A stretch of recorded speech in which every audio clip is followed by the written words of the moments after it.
The syringe gleamed under fluorescent light, 12 milliliters. Not the standard 5. The liquid inside was cloudy. Wrong color. Wrong viscosity, but the woman in the wheelchair didn't notice. She'd trusted this injection for 19 years, 3 times a week, every week. Without question, the physician's hands were steady, professional, kind. He'd saved her life once. That's what everyone believed. That's what she believed. The needle broke skin. The compound entered her bloodstream, dexamethasone. Muscle relaxants. And something else, something that made sure her legs would never remember how to walk. Outside the window, San Francisco glittered, a city of $42 million mansions. Of empire builders, of people who controlled billions with the stroke of a pen. She was one of them. From a wheelchair, she couldn't escape, because the man injecting her had built the cage 19 years ago. And she was about to find out. What if the person who saved your life was the one slowly destroying it? Catherine Walsh built an empire from a wheelchair, 19 years trapped. 19 years believing her body had betrayed her, until a broke delivery driver with a dying daughter noticed something the world's best doctors missed. Her spine wasn't broken. It was being crushed. This is their story, a story about trust, betrayal, and the cost of freedom. The mansion on Pacific Heights cost $42 million. Catherine Walsh stopped caring about that number around the same time. She stopped counting the years in the wheelchair. Money meant nothing after the first 100 million. What mattered was control over boardrooms, over bleeding-edge patents, over the pharmaceutical landscape of the entire West Coast. And for 19 years and 7 months, she'd maintained that control from behind a desk mounted to the armrest of her wheelchair. A custom-built titanium prison that cost more than most people earned in a lifetime. The chair didn't make her weak. If anything, it sharpened her. The trial results are unacceptable. Catherine's voice cut through the conference room like a razor. On the monitor, 3 executives flinched visibly. One was sweating already. Good.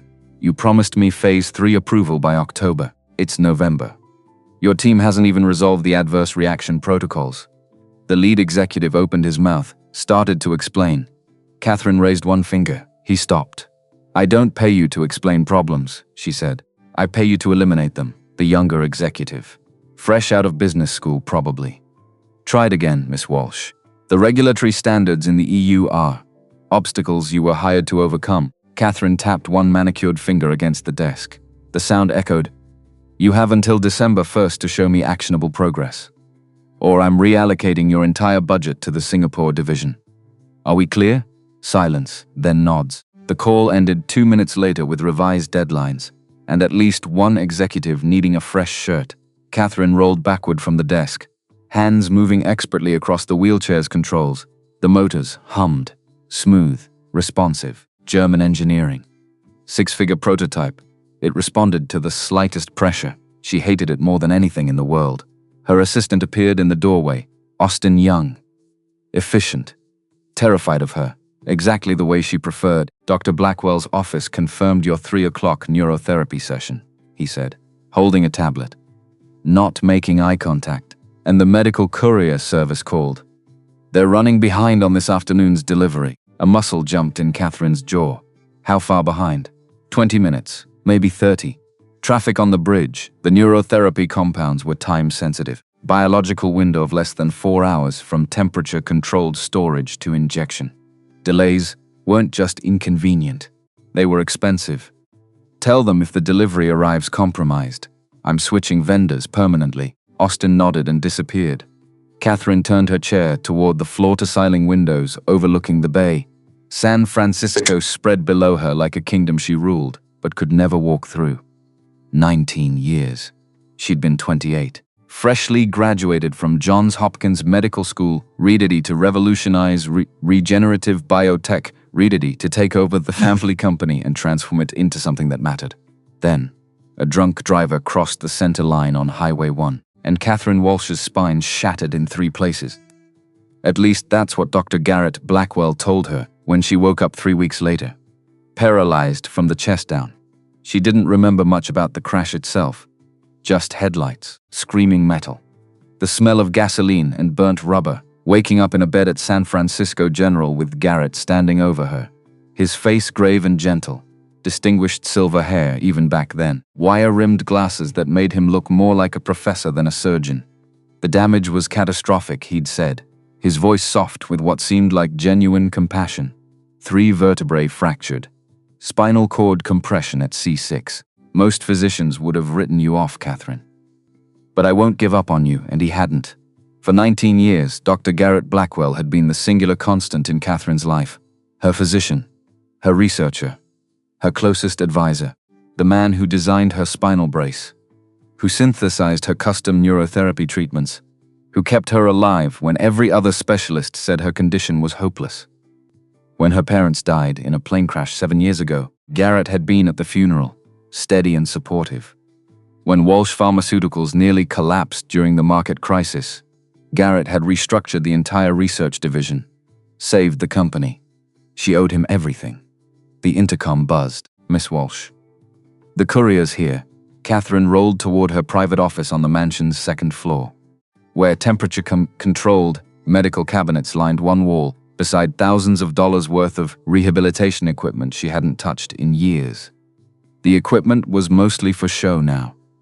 Something to point at during investor meetings. Proof that Catherine Walsh never stopped fighting. Fighting what exactly? She sometimes wondered late at night, when the phantom pains kept her awake.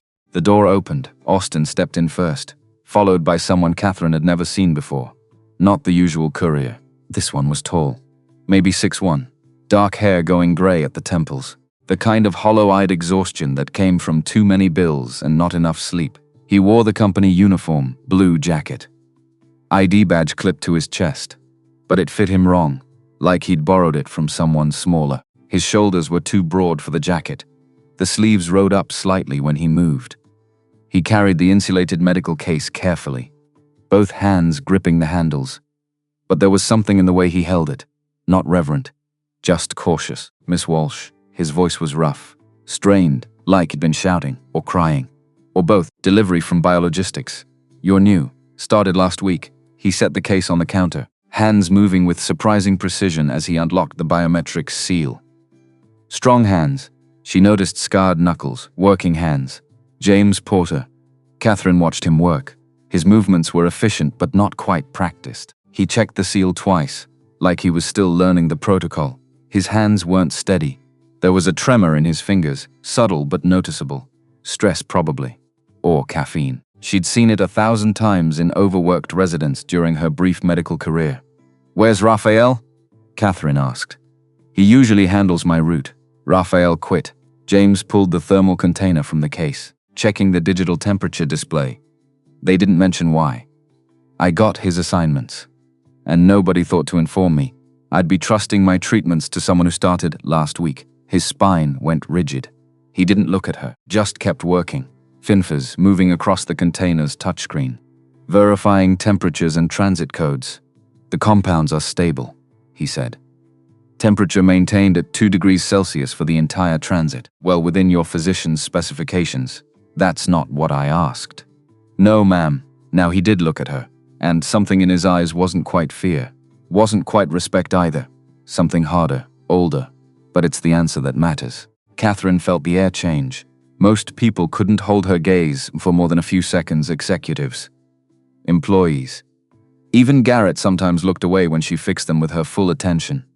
But this courier, this nobody who delivered medical supplies for barely above minimum wage, looked at her like she was just another client. Just another stop on a route he didn't want to be running. She almost respected it. Put the container in cabinet 3, she said, gesturing toward the medical storage units. And don't touch anything else. James moved toward the cabinets. His boots were old, and she noticed, worn leather with scuff marks that suggested years of heavy use. Not the kind of footwear most couriers wore. Too sturdy. Too expensive once upon a time. That's when it happened. His boot caught the edge of the equipment mat, the rubberized surface that protected the hardwood floors from the metal therapy equipment. Not hard, just a stumble. A half-second loss of balance when his heel didn't land where he expected. His shoulder hit the cabinet door, and the thermal container slipped from his grip. Not far, maybe 6 inches, but 6 inches was enough. The thermal container hit the cabinet's steel shelf, with a crack that sounded catastrophically loud in the quiet room.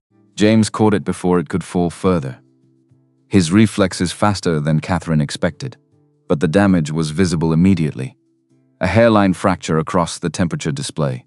The digital readout flickering between numbers. 2.1 degrees Celsius, 2.3 degrees Erl, 2.0 degrees Erl. Jesus. James steadied the container with both hands, his face going pale. I'm sorry. I'm so sorry.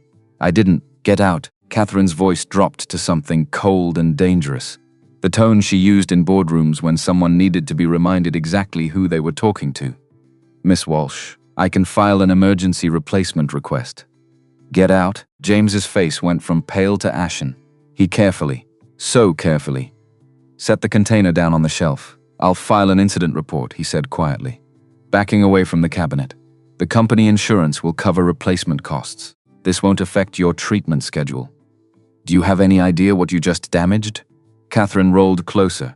James actually stepped back. Good. He should be afraid. Those compounds cost $47,000 per dose. The biological stability window just collapsed from 4 hours to maybe 90 minutes. I have a neurotherapy session in 2 hours that you just made impossible. I'll take full responsibility. You'll be bankrupt in a week. Catherine gestured toward the door, her hand cutting through the air like a blade. You can't afford to replace this. Nobody at your pay grade can. So here's what's going to happen. You're going to leave. You're going to tell your supervisor what happened. And then you're going to find a different job. Because you'll never work another medical courier route in this city again. I'll make certain of that. A crack appeared in James's controlled expression. Not fear now, something harder. Angrier, you're right, he said, his voice tight. I can't afford to replace it. Then we're done here. But maybe you should ask your doctor why he's prescribing compounds that cost more than a new car. Catherine froze. James, he's kept talking. And now there was an edge in his voice that hadn't been there before. Not anger exactly, something closer to frustration. To exhaustion with a system that didn't make sense. I used to be an aerospace engineer before I started driving deliveries. Stress analysis, material science, biomechanics. That was my field for 15 years. I've reviewed enough medical equipment specifications to know when something doesn't add up. He nodded toward the massive spinal brace mounted on the wall. The prototype backup unit for the one currently locked around Catherine's torso beneath her clothes. Titanium and carbon fiber. Sleek and sophisticated, de-ended sensors, and articulated support struts that followed the curve of her spine. That brace you're wearing, James said. The compression geometry is wrong. You don't know what you're talking about. The cervical mounting points are applying constant pressure to your C5 and C6 vertebrae. I can see the load distribution just from the external support structure. That's not spinal support. That's mechanical compression. Sustained force in exactly the wrong direction. His voice gained intensity, like he was lecturing a junior engineer who'd made a critical design error. And those therapy compounds, they're not helping you heal. They're keeping you dependent. The room went absolutely silent. Outside, a cable car bell rang somewhere down the hill. Traffic sounds drifted up from the street. Normal city noises from a normal afternoon. But inside Catherine's office, the air felt thick and dangerous. Catherine stared at him. This stranger, this broke courier in a uniform that didn't fit. This man who just destroyed $47,000 of medicine and had the audacity, the absolute insensity, to stand in her home and tell her the treatment keeping her alive was a lie. Get out of my house, Miss Walsh. I know how this sounds. Now, the word came out like a gunshot. James grabbed his empty case and left. Austin appeared seconds later, probably drawn by the shouting, his face carefully neutral. Ma'am, is everything. Call Dr. Blackwell? Catherine's voice was shaking. She gripped the wheelchair's armrest to steady herself. Tell him the delivery is compromised and I need an emergency replacement within the hour. Then call Biologistics and inform them that courier is fired. Effective immediately. I want him blacklisted from every medical route in the Bay Area. Yes, ma'am. Austin hesitated. Should I contact building security to ensure he leaves the property? He's already gone. Just make the calls. Austin left. Catherine rolled toward the windows. Cold dread settled in her chest. The absolute nerve, the breathtaking arrogance. Who did he think he was? Some failed engineer turned delivery driver, throwing around technical terms he probably half understood, accusing world-class physicians of malpractice because he knocked over a container and needed to deflect blame. The compression geometry is wrong. She shut the thought down immediately, turned her chair back toward the medical cabinet. The damaged container sat on the shelf. Temperature readout still flickering Earl. 2.4 degrees Celsius Earl. James Porter was a fool, a desperate man looking for excuses. But his hands had been steady when he caught the container, and his eyes had been certain when he talked about the brace. Garrett arrived 40 minutes later with the emergency replacement, looking concerned and professional in his tailored gray suit. 63 years old now, but he carried himself like a man a decade younger. The silver hair had gone completely white, but it only made him look more distinguished. "Catherine," he set his medical bag on the counter, already pulling out supplies for the injection. "Austin told me what happened. Are you experiencing any withdrawal symptoms?" "No, I'm fine. Delayed neurotherapy can trigger muscle spasms and autonomic dysregulation. If you feel any." I said, "I'm fine, Garrett." He looked at her, his expression softening. "You're angry, I understand. Courier negligence is unacceptable, especially with your treatment protocol. It's handled." "Good." Garrett prepared the injection with practiced efficiency, checking the replacement compounds, verifying the dosage, loading the specialized syringe designed specifically for Catherine's therapy regimen. "I've already contacted biologistics management," he said. "They're implementing additional training protocols to prevent future incidents." Catherine watched him work. These were hands she'd trusted for 19 years. Hands that had rebuilt her life after the crash. Hands that administered treatments 3 times a week. Every week. Year after year. "They're not helping you heal. They're keeping you dependent, Garrett," she said carefully. "When was the last time we reviewed my treatment protocol?"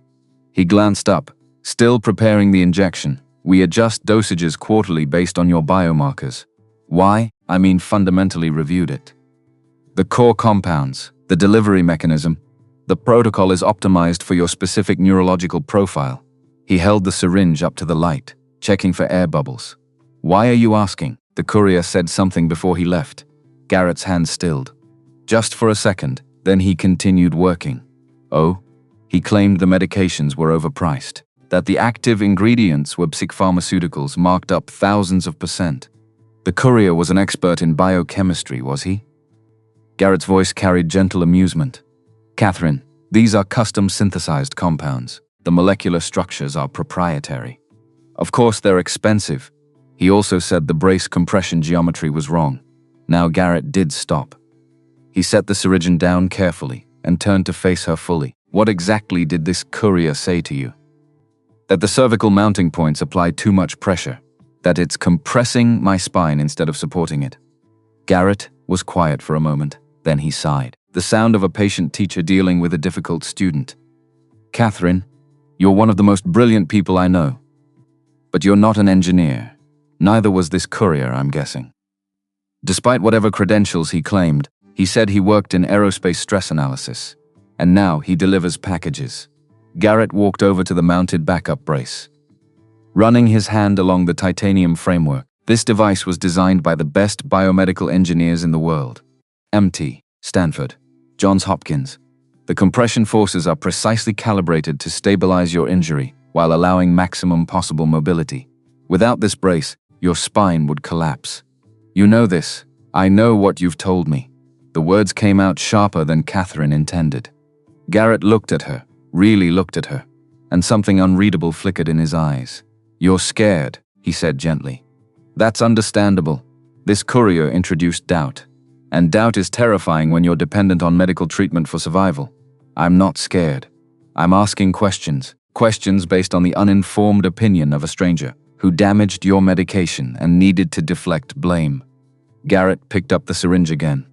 "Catherine, I have dedicated 19 years to your care. Everything I've done has been to keep you alive and functional, to give you the best possible life despite catastrophic injury. Do you really think I would harm you?" And there it was, the question that made everything else seem paranoid and ungrateful. Garrett had saved her life. He'd been there through every setback, every complication. Every dark moment when Catherine wanted to give up, he'd never asked for anything except the opportunity to help her. "No," she said quietly. "Of course not. Good." Garrett smiled, warm and reassuring. "Now, let's get you treated before you start experiencing actual withdrawal. Roll up your sleeve." Catherine did. The injection hurt like it always did. A deep burning pressure that spread from the injection site, through her shoulder and down her arm. Garrett administered it with practiced efficiency, then applied a sterile bandage. "There. You should feel the effects within 20 minutes. He packed up his medical bag. "I want you to monitor for any unusual symptoms. The delayed administration might cause some fluctuation in your baseline." "I will." "And Catherine," he paused at the door, "try not to let random strangers upset you. You're doing remarkably well, all things considered. Don't let doubt undermine your progress." He left. Catherine sat alone in her office as the medication began to work its way through her system. The familiar sensation started almost immediately. A tingling numbness spreading through her torso. A heaviness settling into her limbs. The feeling of her body shutting down, going quiet. She'd always thought of it as relief. The pain and phantom sensations fading away. But now, for the first time, she wondered if it was something else, something worse. That night, Catherine couldn't sleep.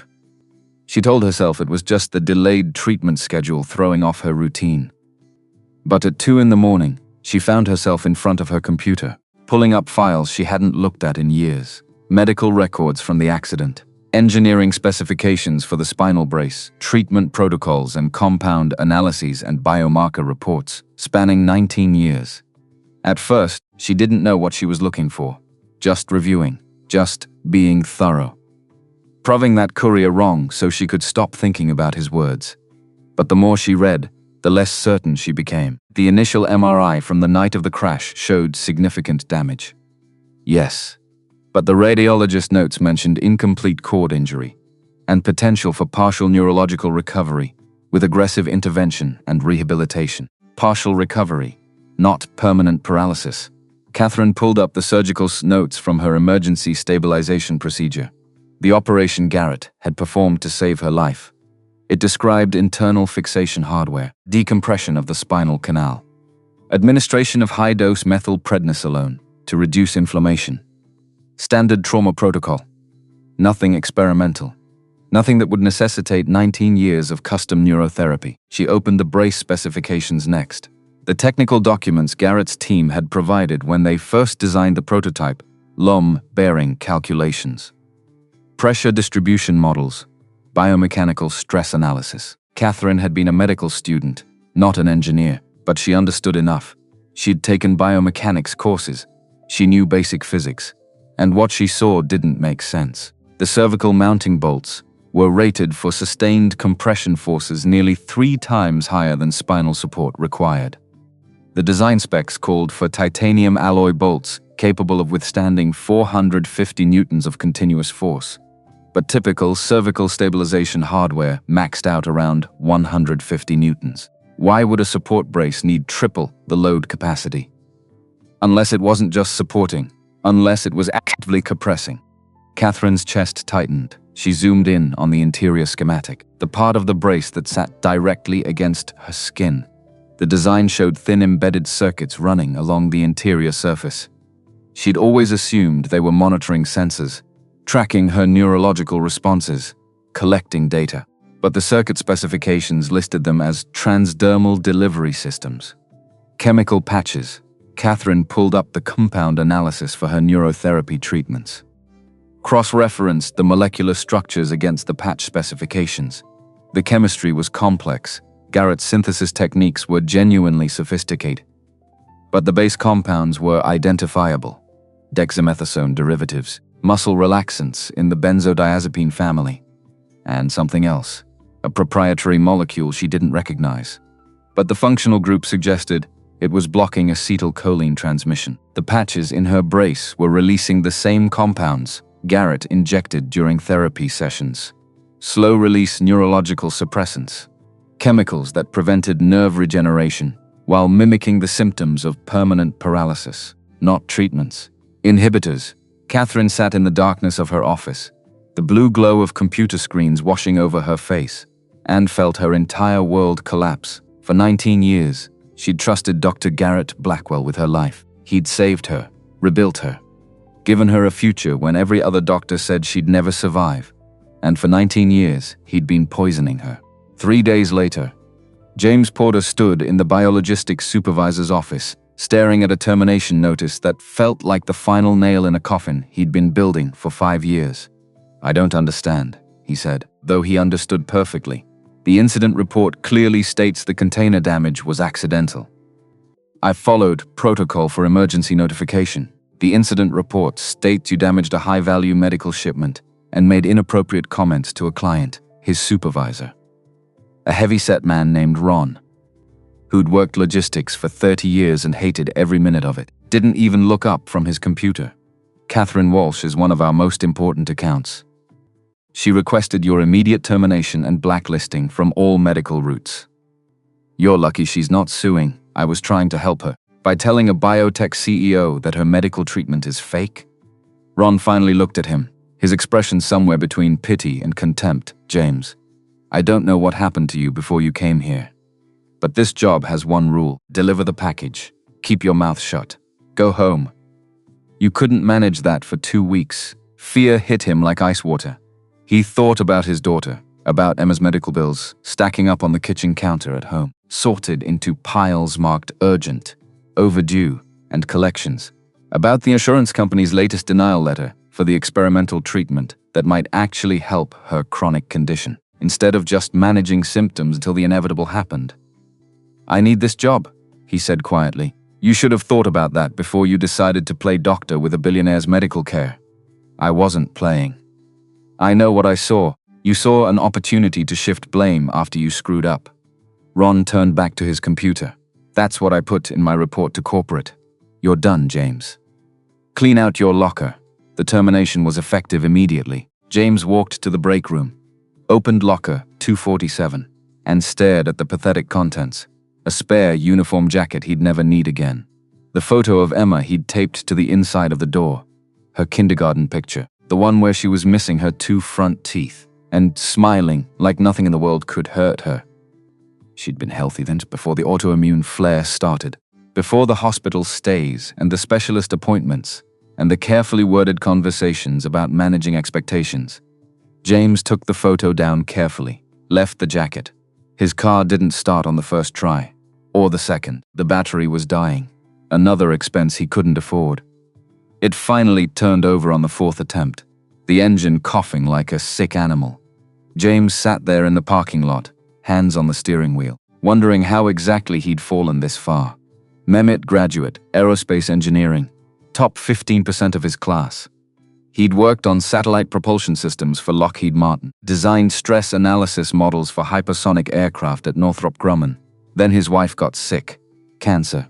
Aggressive. Expensive. Stage 4 by the time they caught it. He'd burned through their savings keeping her alive for 2 extra years, cashed out his retirement accounts, sold their house, took out loans he'd never be able to repay. And in the Rachel died anyway, leaving James with a 4-year-old daughter and medical debt that would follow him for the rest of his life. That was 5 years ago. Since then, he'd gone from designing spacecraft to delivering medical supplies to rich people who wouldn't remember his name. And now he couldn't even do that. His phone rang, unknown number. He almost didn't answer. "Mr. Porter," a woman's voice, cold and professional. "This is Austin, assistant to Catherine Walsh. Miss Walsh would like to see you tomorrow at 10 a.m. James went very still. "I don't think that's a good idea. It wasn't a request. She's prepared to withdraw her complaint with biologistics if you agree to a private meeting. Otherwise, she'll proceed with legal action for damages to her medical treatment." Lost productivity and emotional distress. Legal action? I was just fired. 10 a.m., Mr. Porter. The address is 2247 Vallejo Street. Don't be late. The call ended. James sat in his dying car in the November rain and wondered what fresh nightmare he'd just stumbled into. The next morning, he almost didn't go. But $47,000 in damages meant bankruptcy, meant losing the apartment, meant Emma's medication getting cut off because he couldn't afford the copays, meant his daughter dying because he'd been stupid enough to tell a billionaire the truth. So James drove back to Pacific Heights, past the mansions he'd never be able to afford, and pressed the intercom button at Catherine Walsh's gate. "You're early," Austin said through the speaker. Traffic was light. The gate buzzed open. James parked in the circular driveway, feeling intensely aware of how his 12-year-old Honda looked next to the collection of luxury vehicles in the garage. A Tesla, a Mercedes. Something Italian and low-slung that probably cost more than his total lifetime earnings. He'd worn his one decent shirt, and the tie Emma had picked out for him last Christmas, dark blue with little yellow stars. She'd been so proud of finding it at the Goodwill store. Austin met him at the door, looking exactly as professional and intimidating as before. "She's waiting in the East Study." "Follow me." They walked through hallways that belonged in a museum. Original art on the walls. James recognized a Rothko, maybe real, maybe reproduction. Marble floors that clicked under his worn boots. Everything cold and perfect and untouchable.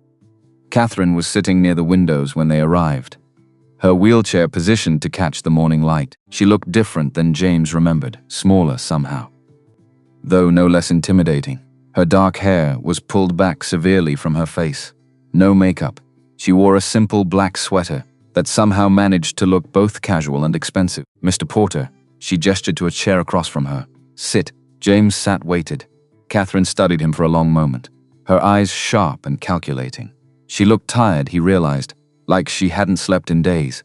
Finally, she said, "You're going to explain exactly what you meant about my spinal brace. And you're going to do it slowly. Using language I can understand, because if you're wrong about any of this, I will destroy you. Financially, professionally, and personally. Are we clear?" "Yes. But if you're right," her voice dropped to something dangerous and desperate, "if you're right about even half of what you said, then I need you to help me prove it." And that's when James realized. This wasn't about the damaged delivery at all. This was about something much worse. Over the next 2 hours, James explained everything he'd noticed that day in her office. The compression angles on the cervical mounts. The load-bearing specifications that didn't match standard spinal support requirements. The transdermal delivery systems embedded in the brace's interior surface. He spoke carefully, translating engineering concepts into language Catherine could grasp. Watching her face for signs she thought he was insane. She didn't interrupt once, just listened, her expression unreadable. When he finished, she turned her laptop toward him. "I found these 3 nights ago, after you left.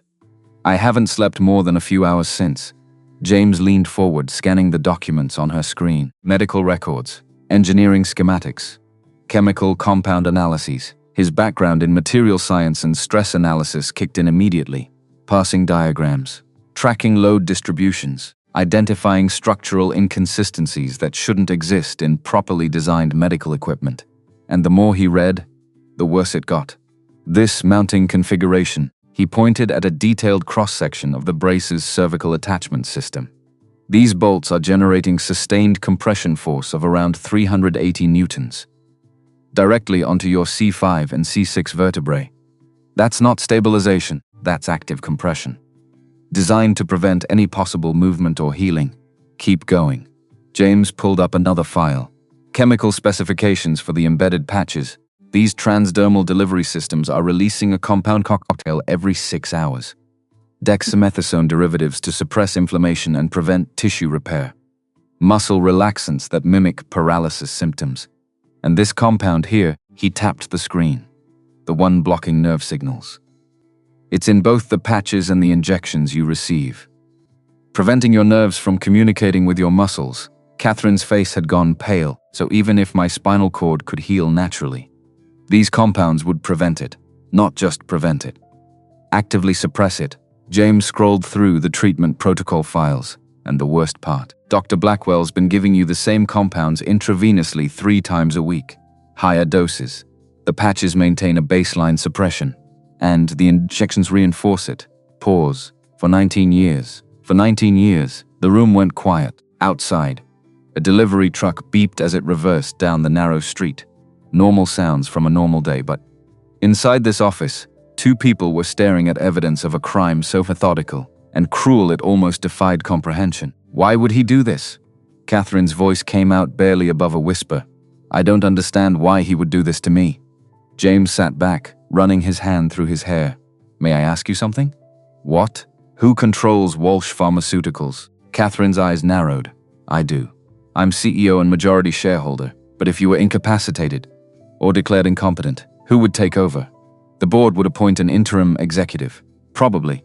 She stopped. Her knuckles went white on the wheelchair's armrests. Garrett, as chief medical officer and longest-serving executive. The board would almost certainly appoint Dr. Blackwell. James nodded slowly. And how much is the company worth? Last valuation was $2.8 billion. That's motive. Keep you alive but dependent. Unable to effectively run the company. But not sick enough to trigger a full transfer of power. He gets all the authority. With none of the scrutiny, he's been running my company for 19 years. Catherine's voice shook with fury. Every research decision, every patent filing, every clinical trial. I thought I was still in control, but he was just presenting me with options he'd already chosen. Making me think I was deciding when he was orchestrating everything. What kind of research has the company been focused on? Catherine pulled up financial reports, her fingers flying across the keyboard. Neurological therapeutics, spinal injury treatments, proprietary drug delivery systems. Garrett always said we were pioneering breakthrough treatments for paralysis patients, that we were on the verge of revolutionary protocols. Pause. But those treatments never materialized. We've had promising phase 2 results, strong animal model data, but nothing's made it to market in 15 years. She scrolled through pages of clinical trial reports, each one ending with similar language: insufficient efficacy, adverse reactions requiring protocol modification, regulatory concerns necessitating additional studies. James scanned the reports. He sabotaged research that could have helped you specifically. Kept you from treatments, because you recovering would end his control. This can't be real. Catherine's voice cracked. This can't actually be happening. I know how it sounds. No, you don't. She turned to face him fully, and James saw tears in her eyes for the first time. You don't know what it's like to realize the person you trusted most in the world has been torturing you for profit. That every moment of pain, every year of being trapped in this chair, every time I looked at my own body and hated it for being broken, all of it was a lie. All of it was him. James didn't know what to say. He'd lost his wife to a disease nobody could stop. That was tragedy, cruel and random. But what had been done to Catherine was something else. Something deliberate and calculated and infinitely worse. What do you need from me? He asked quietly. Catherine wiped her eyes roughly, like she was angry at herself for crying. You said you were an aerospace engineer. That means you understand biomechanics, stress analysis, material science. I need you to help me prove the brace is designed to harm me, not help me. I need engineering testimony that will hold up in court. I haven't worked in aerospace for 5 years. My credentials aren't exactly. You're more credible than me right now. I'm the victim. Anything I say will be dismissed as paranoid conspiracy, but an independent engineer analyzing the evidence. Someone with no stake in the outcome. That's different. James thought about his termination notice, about the bills waiting at home, about Emma asking last night why he looked so sad. He'd told her everything was fine, even though they both knew he was lying. What's in it for me? He asked. Pause. I'm not trying to be mercenary, but I have a daughter who needs medical care I can't afford. If I help you with this, it's going to consume weeks, maybe months of my time. Time I should be spending finding another job, honestly. Catherine's expression didn't soften. Probably nothing good. If we're right, Dr. Blackwell will fight back with every resource he has. Legal teams, private investigators, media manipulation. He's had 19 years to build his position. He won't give it up easily. That's a terrible sales pitch, I know. But here's what I can offer. She pulled up a document on her screen. A bank statement. I'll pay you $50,000 up front for your engineering analysis and testimony, plus all legal protection you'll need. Attorneys, security, anything. And if we win, if we actually prove what he did and take back my company, I'll make sure you never have to worry about money again. James stared at the number on the screen. $50,000. That was 6 months of Emma's treatment, maybe more. And if we lose, then we both go down. Blackwell will sue us into oblivion for defamation and harassment. You'll never work in engineering again. I'll probably lose the company entirely. She met his eyes, but at least we'll know we tried to stop him. The room fell silent again. James thought about the first time he'd seen Emma in the hospital after she was born. How small she'd been, how fragile. Rachel had been exhausted and beautiful, holding their daughter like she was made of glass. They'd promised each other they'd protect her, give her the best life possible. He'd failed at that promise in so many ways already, but maybe this was a chance to succeed at something, to help someone who needed it, to use the skills he'd spent 15 years developing for something that actually mattered. "Okay," he said. "I'm in." Catherine nodded once, and something shifted in her expression. Relief maybe, or determination. "Then we start now. I have a neurotherapy session scheduled with Dr. Blackwell tomorrow at 3. You'll be here to observe. Will he allow that?" "He won't know you're there." She gestured toward a door on the far side of the office. "There's a storage closet that connects to the therapy room. Ventilation, grate above the door, has a direct sight line to the treatment area. You'll watch from there. Document everything. You want me to spy on your doctor? I want you to witness a crime." Her voice went hard. "And then I want you to help me make sure he never does it to anyone else." James looked at her, really looked at her, and saw something he recognized from his own mirror. Desperation mixed with determination. The expression of someone who'd lost everything and had nothing left to lose. He just hoped they both survived what came next. James arrived the next day at 2:30. Parking 3 blocks away, walking to the mansion through the side gate Austin had left unlocked. The assistant met him at the service entrance, looking uncomfortable. "Ms. Walsh is in the main study," Austin said quietly. "Dr. Blackwell arrives in 20 minutes. The storage closet is this way." They walked through corridors James hadn't seen before, base areas where the staff worked, far from the polished perfection of the main house. Austin opened a narrow door near the back of the medical wing. "In here. There's a step stool under the shelf. The grate is at eye level once you're up there." James stepped inside. The closet was cramped, filled with medical supplies and equipment. It smelled like antiseptic and old cardboard. He found the step stool, positioned it carefully, and climbed up. The ventilation grate was exactly where Austin said it would be. Through the slats, James had a clear view of Catherine's therapy room. The space was clinical and efficient. Adjustable medical table, monitoring equipment, cabinets full of supplies. Everything sterilized and organized. Everything designed to look trustworthy. "Can you see?" Austin asked from below. "Perfectly, I'll lock the door from outside, so Dr. Blackwell doesn't accidentally open it.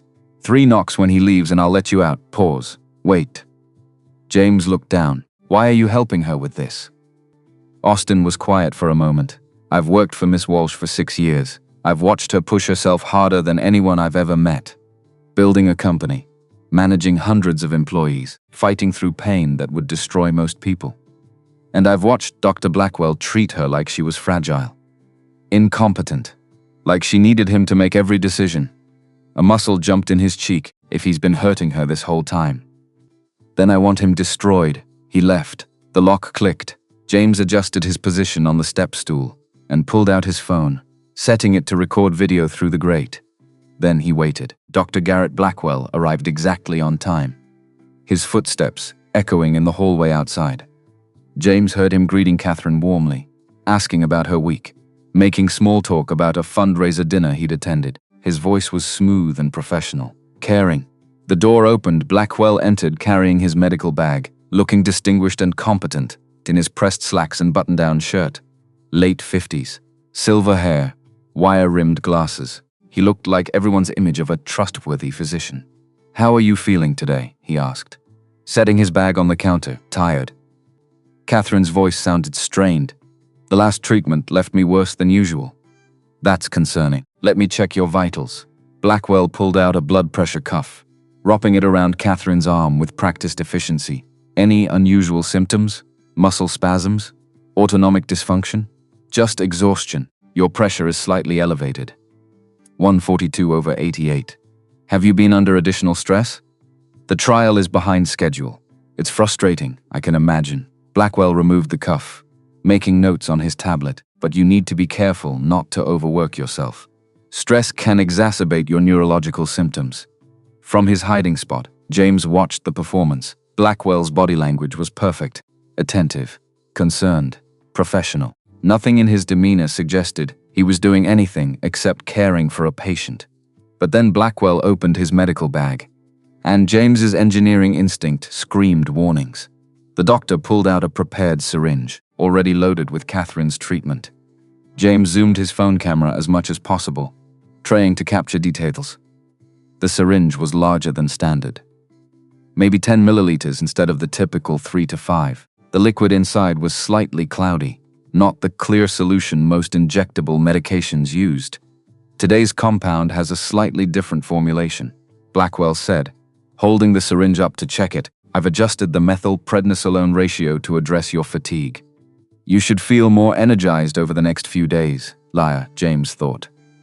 Whatever was in that syringe had nothing to do with energy, Garrett, Catherine said carefully. I've been thinking about my treatment protocol. Blackwell paused, the syringe still in his hand. Oh? How much longer do I need to continue neurotherapy? It's been 19 years. Shouldn't my condition have stabilized by now? Your condition is stable. That's exactly why we continue treatment. To maintain the stability we've achieved, Blackwell prepared the injection site, swabbing Catherine's arm with alcohol. If we stopped now, you'd experience rapid neurological degradation, potentially catastrophic. But other paralysis patients don't require this level of ongoing treatment. Other paralysis patients don't have your specific injury profile. Blackwell's voice remained patient. But James noticed tension creeping into his shoulders. Catherine, we've been through this before. Your case is unique. The protocols I've developed are specifically tailored to your neurological damage. I'd like to get a second opinion. Now Blackwell did pause. He set the syringe down carefully, turning to face Catherine fully. A second opinion? From whom? I haven't decided yet. But it seems reasonable after 19 years of treatment to have another specialist review my case. Of course it's reasonable. Blackwell's voice stayed calm. But something cold flickered in his eyes, though I should warn you that finding someone with the expertise to understand your treatment protocols will be challenging. Most neurologists work with standard paralysis cases. Your situation is far more complex, I understand, and any interruption in treatment, while you seek additional opinions, could be dangerous. Your neurological stability is dependent on consistent therapeutic intervention. There it was, the threat wrapped in medical language. Stop questioning me or you'll suffer. Catherine held his gaze. I'll take that risk. Blackwell was silent for a long moment, then he smiled, but it didn't reach his eyes. Well, if you're determined to pursue this, I can recommend several colleagues who might be willing to review your case. Dr. Patterson at Johns Hopkins has some experience with complex spinal injuries, though his approach is considerably more conservative than mine. Thank you. Of course. Blackwell picked up the syringe again. Shall we proceed with today's treatment? Or would you prefer to wait until after you've consulted with another physician? It was a test. James could see it in Blackwell's body language, the slight forward lean, the way he held the syringe where Catherine could see it, reminding her that he controlled her medication, her stability, her life. Catherine went very still. Proceed. Blackwell administered the injection with his usual efficiency. James recorded everything, noting the volume, the injection site, the way Catherine's face tightened in pain as the compound entered her bloodstream. There, Blackwell said, applying a bandage. You should feel the effects within 30 minutes. Remember to stay hydrated. And avoid strenuous activity for the rest of the day. I will. Blackwell packed up his medical bag, but he didn't leave immediately. Instead, he pulled over a chair and sat down facing Catherine. I'm concerned about you. This isn't the first time you've questioned your treatment recently. Is something bothering you? I'm just tired, Garrett. It's more than that. You seem anxious, uncertain. He leaned forward slightly. Catherine, I've known you for 19 years. You can talk to me. James watched Catherine's face, impressed despite himself by how well she maintained her composure. There's nothing to talk about. I'm simply being thorough. Is this about that courier? The one who damaged your medication? Catherine's expression didn't change, but James saw her fingers twitch slightly.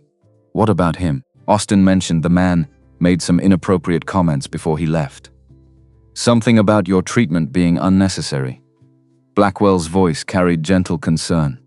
I hope you didn't take anything he said seriously. Untrained individuals often misunderstand complex medical protocols. He was just making excuses for his mistake. Good, because people like that, desperate, looking for someone to blame, they can be dangerous, planting seeds of doubt to deflect from their own failures. Blackwell stood up, adjusting his glasses. Promise me if anyone else makes concerning claims about your treatment, you'll tell me immediately. Your well-being is my priority, Catherine. Always has been. Of course, Blackwell left a few minutes later. James stayed frozen on his step stool, Pond still recording. Until he heard 3 quiet knocks on the storage closet door. Austin let him out. Did you get what you needed? Yeah. James climbed down. I got it. They walked back through the service corridors in silence. When they reached the side exit, Austin stopped Mr. Porter. Be careful. Dr. Blackwell has destroyed people before. Anyone who questioned him or got in his way. They always ended up ruined, discredited. Sometimes worse. Worse how? 3 years ago, a research director at Walsh Pharmaceuticals started asking questions about some of the clinical trial data, claimed there were inconsistencies in the neurotherapy compound testing. Pause. 2 weeks later, he was dead. Car accident on Highway 101. Single vehicle collision. No witnesses. James's blood went cold. You think Blackwell? I think accidents happen to people who threaten powerful men. Austin opened the door. Just be careful. James left through the side gate, walking quickly to his car 3 blocks away. He didn't start feeling safe until he was on the freeway, heading back to his apartment. That evening, he met Catherine in a coffee shop in the Mission District, far from Pacific Heights and the places where anyone might recognize her. She'd come alone, maneuvering her wheelchair through the crowded cafe with practiced ease. They took a corner table where they could talk without being overheard. Did you see enough? She asked. James pulled out his phone, queued up the video. Watch this part. When he's preparing the injection, they watched together, James pointing out details, the unusual syringe size, the cloudy compound. Blackwell's body language when Catherine questioned the treatment protocol. He's threatened by you asking questions, James said. You saw how fast he tried to shut down the second opinion idea, offering to recommend specialists himself so he can control who you see. What do we do with this video? First, I need to analyze the actual brace, the physical hardware, get measurements, test the compression forces, document the transdermal delivery system. He paused. Can you take it off? Catherine's face went pale. I've been wearing this brace for 19 years. Garrett always said removing it could cause catastrophic spinal instability.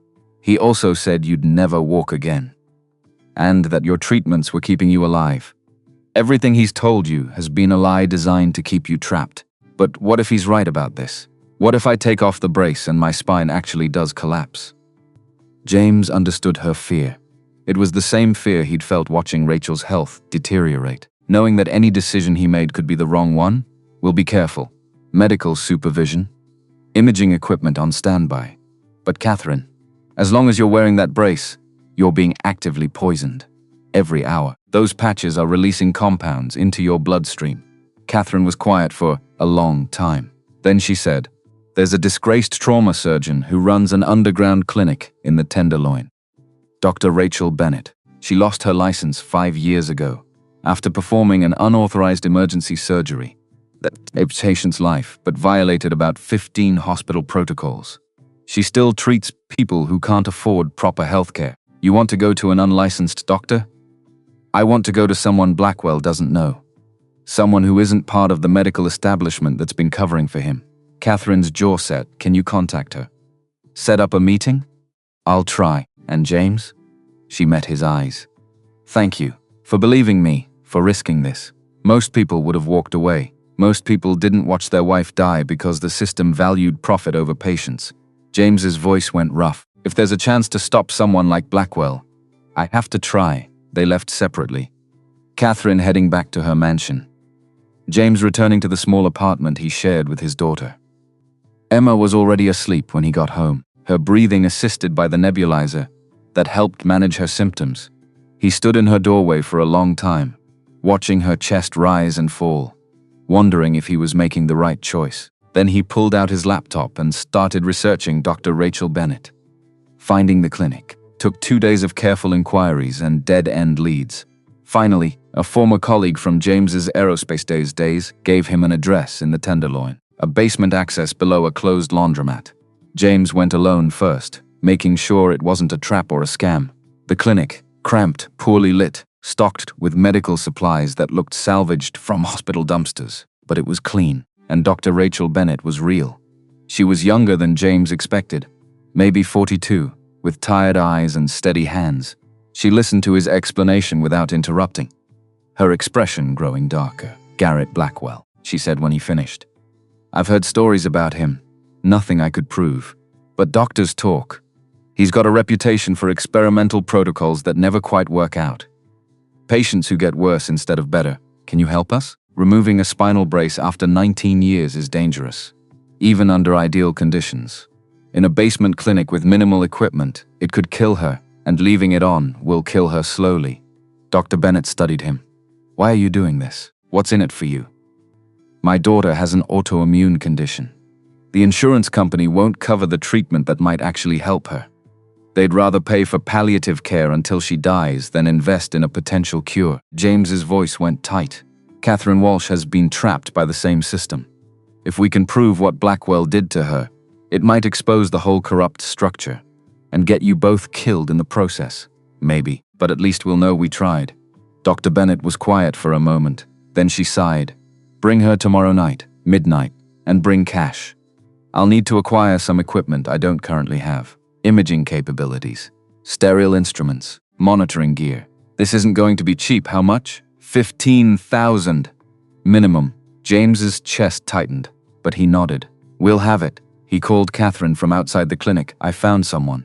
But it's going to cost 15,000, and it's happening in a basement in the Tenderloin at midnight tomorrow.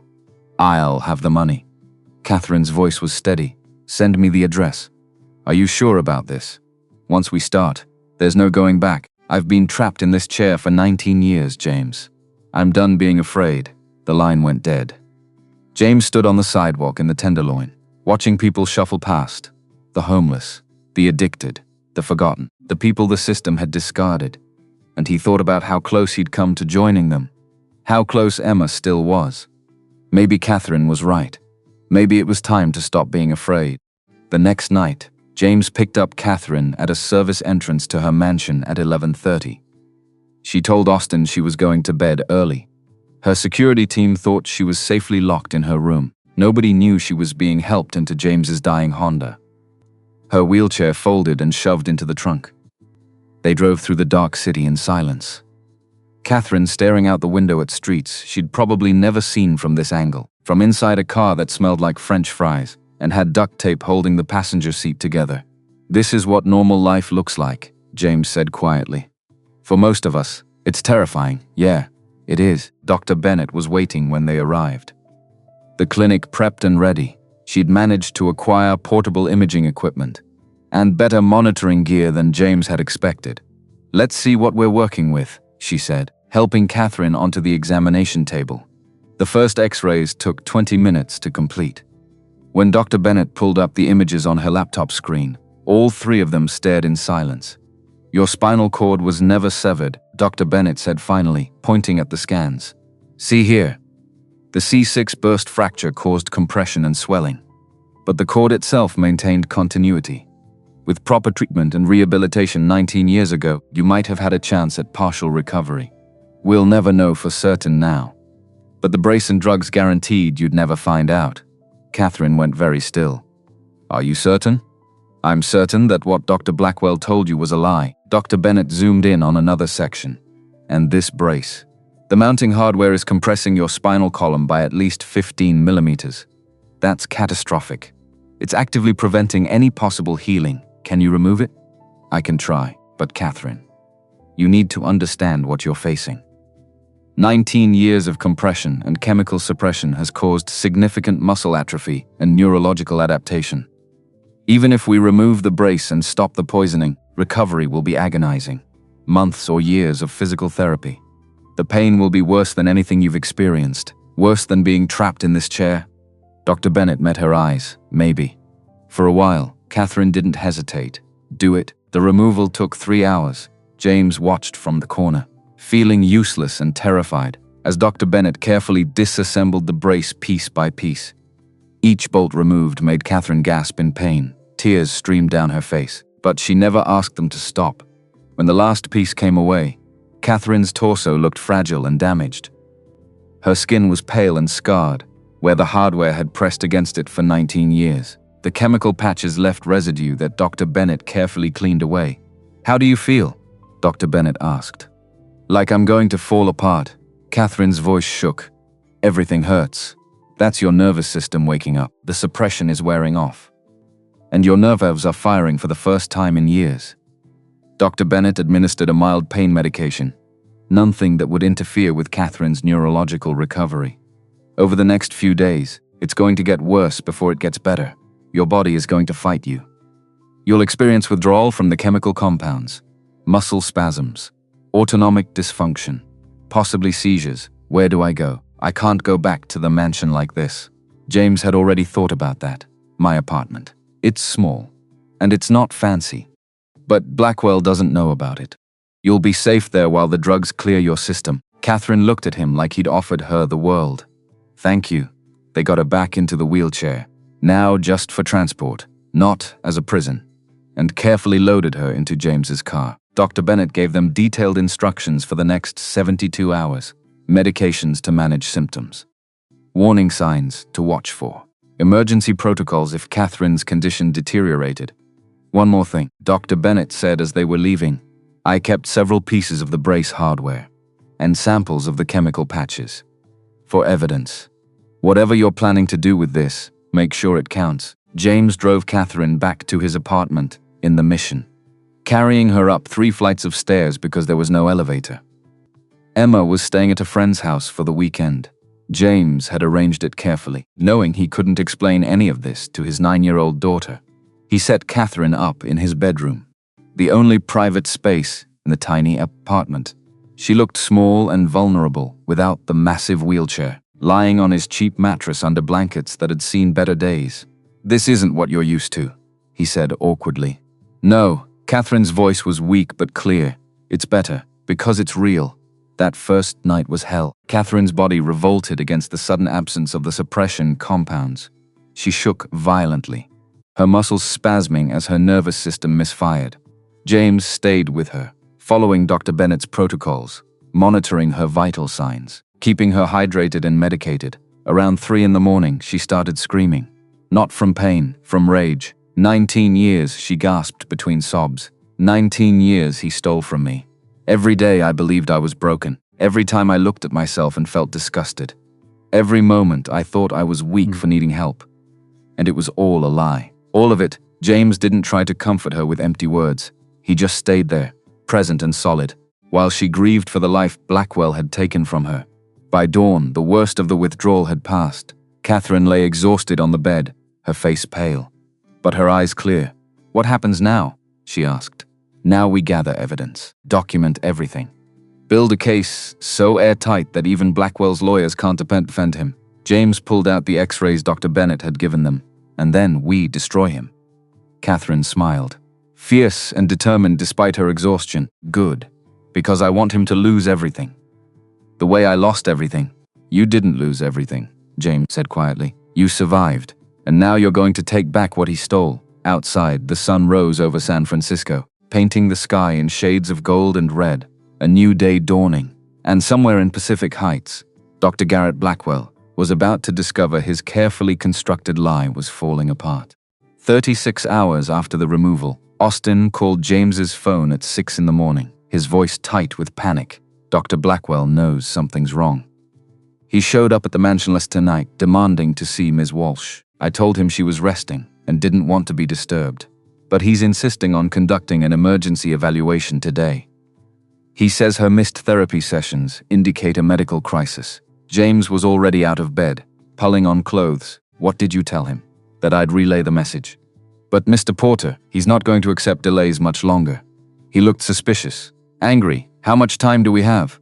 "He's coming back at noon, 4 hours." James ended the call and went to check on Catherine. She was awake, propped up against pillows, looking better than she had in days, but still weak. The withdrawal symptoms had finally started to ease, but her body was paying the price for 19 years of suppression.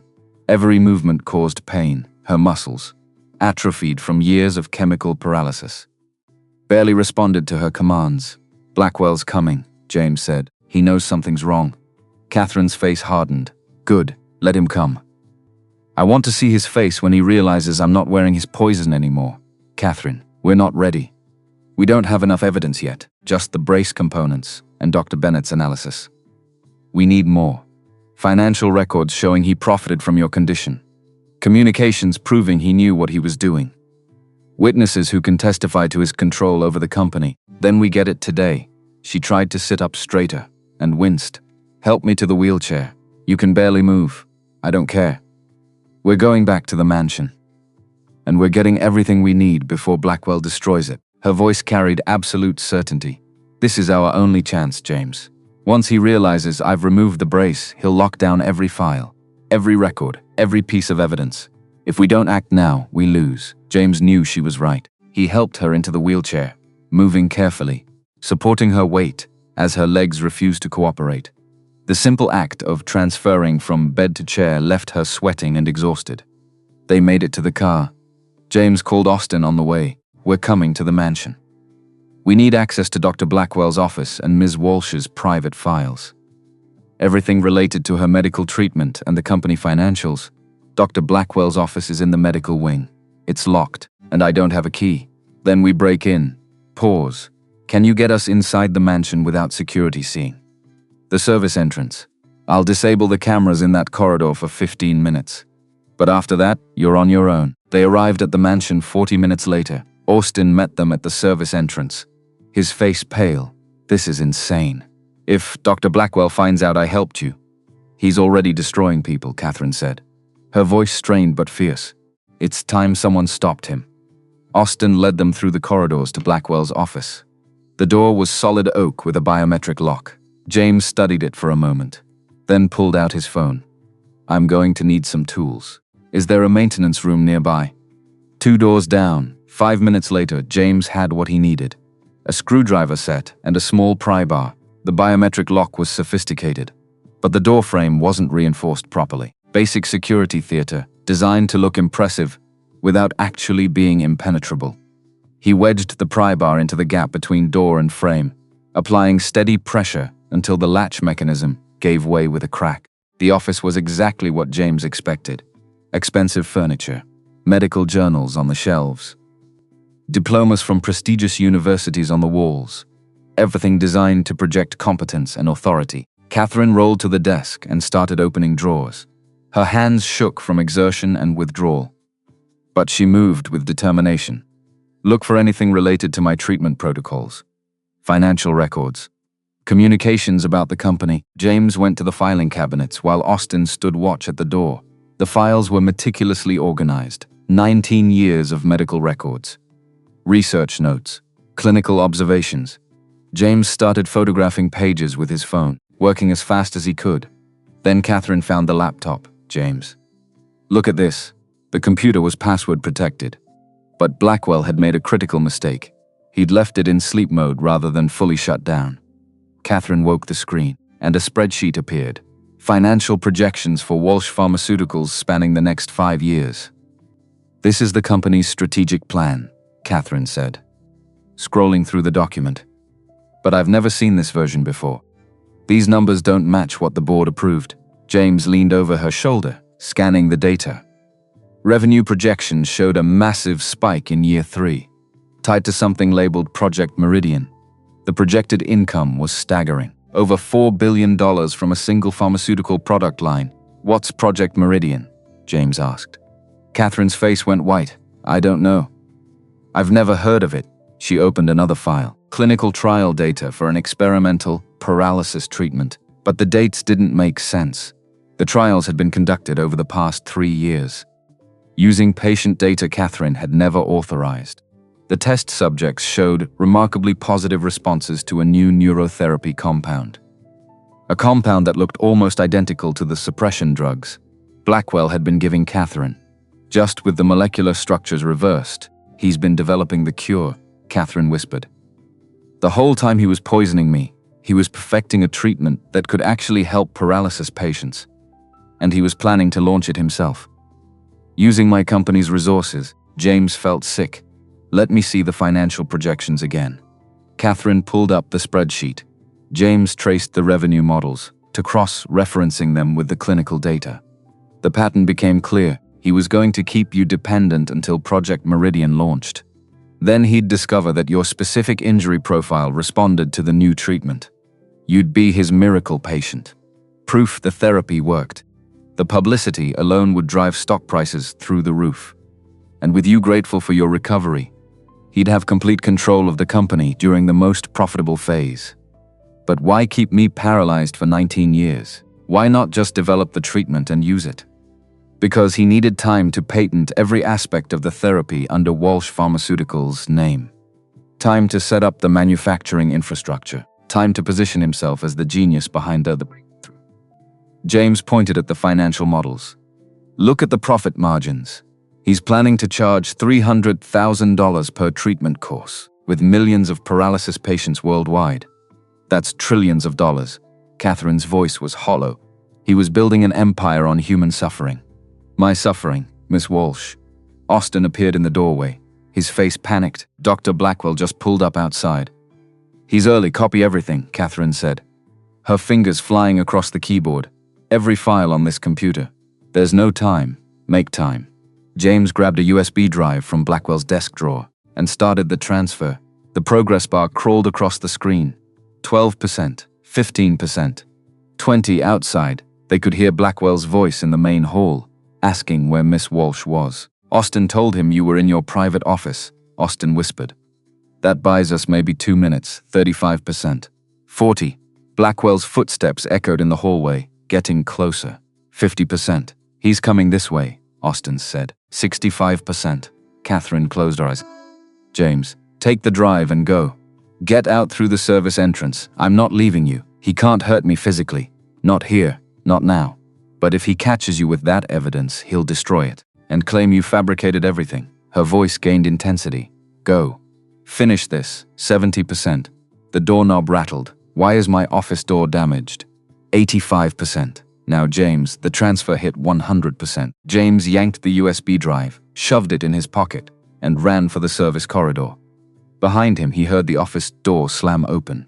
Catherine. Blackwell's voice shifted from confusion to shock. What are you? Where's your brace? James didn't stop to hear her response. He sprinted through the service corridors. Austin's directions echoing in his head. Left at the kitchen. Right past the laundry room. Straight to the exit. He made it to his car and drove 3 blocks before pulling over. His hands shaking so badly he could barely grip the steering wheel. His phone rang. Catherine, are you safe? Yeah, I got out. What about you? Blackwell is. He's trying to convince me I've made a terrible mistake.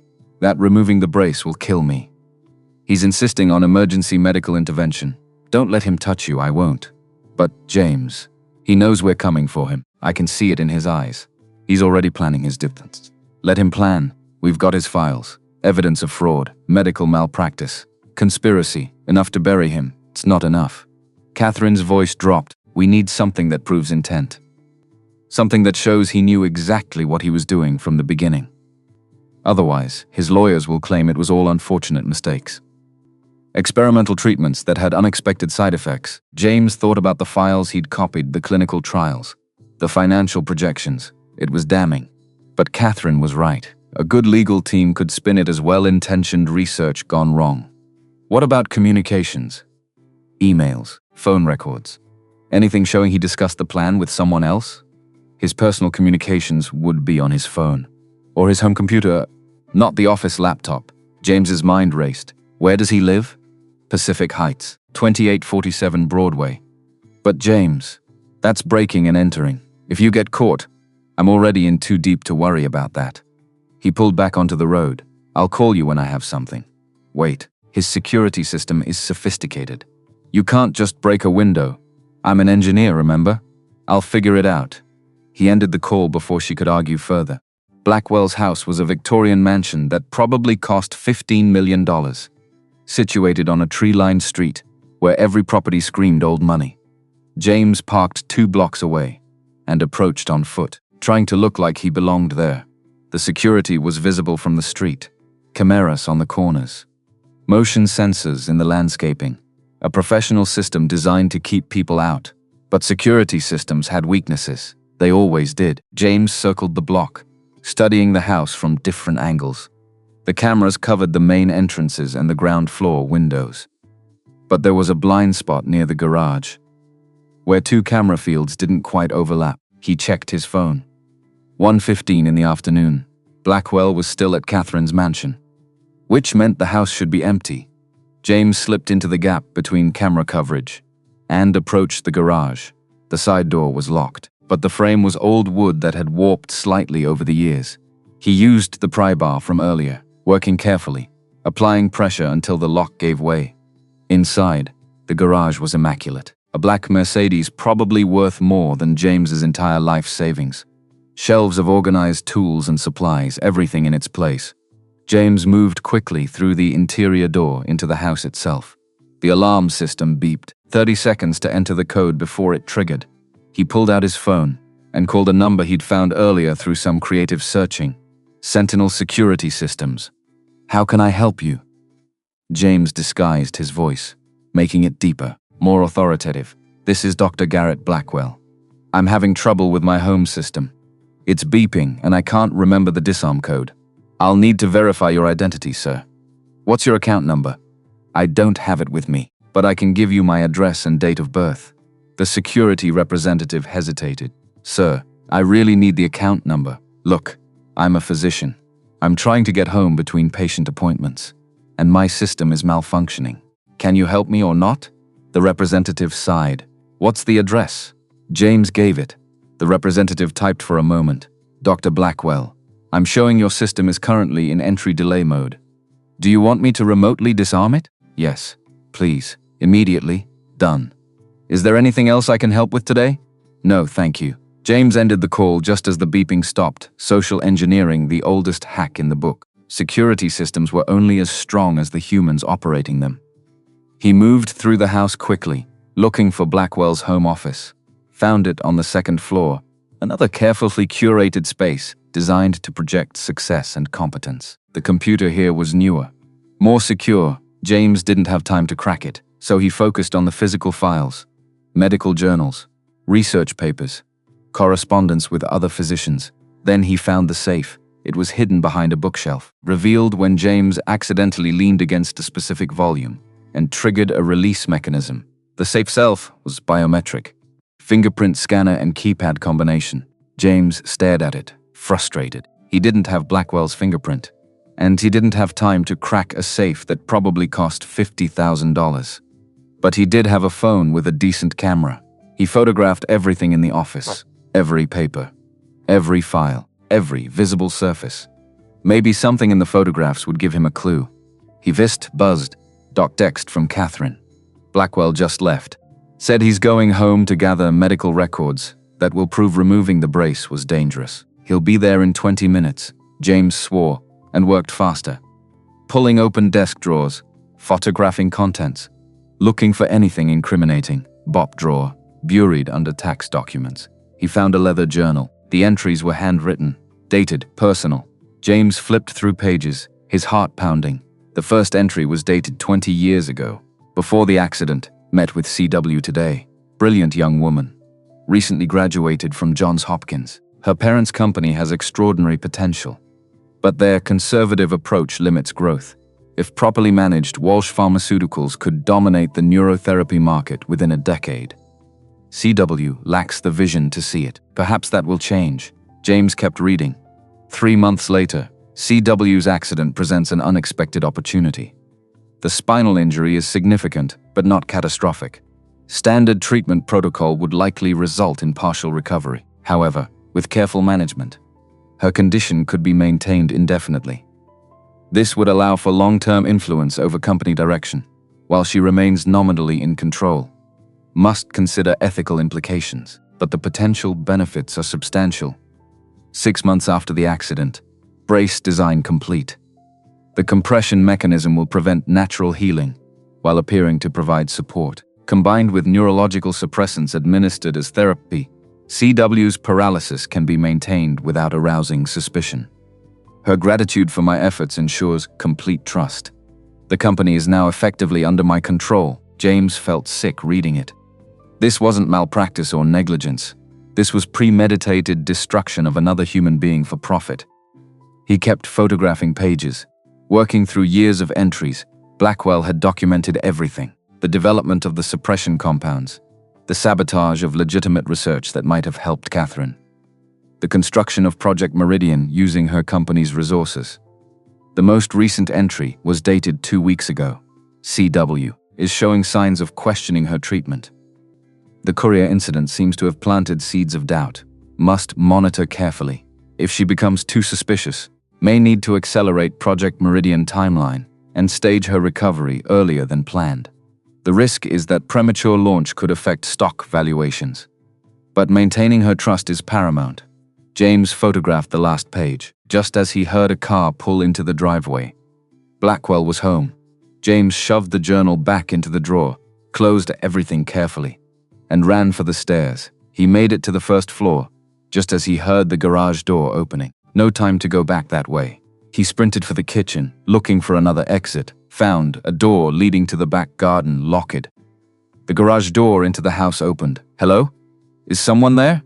James grabbed a kitchen towel, wrapped it around his fist, and punched through the window next to the door. The glass shattered. He reached through, unlocked the door, and threw himself outside. Behind him, Blackwell shouted. Footsteps pounded through the house. James ran through the garden, vaulted over the back fence, and landed hard in the neighbor's yard. A dog started barking. He kept running, cutting through side yards and between houses, until he hit the next street over. His car was 2 blocks away. He forced himself to walk normally, despite the adrenaline screaming through his system. Don't run. Don't attract attention. Just a guy walking to his car. He made it to the Honda, got in, and drove away carefully, checking the mirrors constantly. No one followed. 3 blocks away, he pulled over and checked his phone. Dozens of photographs of Blackwell's journal. Proof of intent. Proof of conspiracy. Proof of everything they needed. He called Catherine. I got it. Handwritten confession spanning 19 years. He documented everything. Are you safe? Yeah. He knows someone was in his house, but he didn't see me. Then we have what we need. Come back to the mansion. We're ending this today. James drove back to Pacific Heights. The USB drive and his phone containing enough evidence to destroy Garrett Blackwell completely. But as he pulled up to the mansion service entrance, he saw something that made his blood run cold. 3 black SUVs parked in the driveway. Men in suits standing by the vehicles. Blackwell had called in reinforcements. Austin met James at the service door. His face ashen, Dr. Blackwell brought his lawyers and a team of private security. He's claiming Miss Walsh is experiencing a mental health crisis and needs immediate psychiatric intervention. He's trying to have her declared incompetent. Where is she? Main study. She refused to go with them, and they can't forcibly remove her from her own house without a court order. But Mr. Porter, they're already drafting emergency conservatorship papers.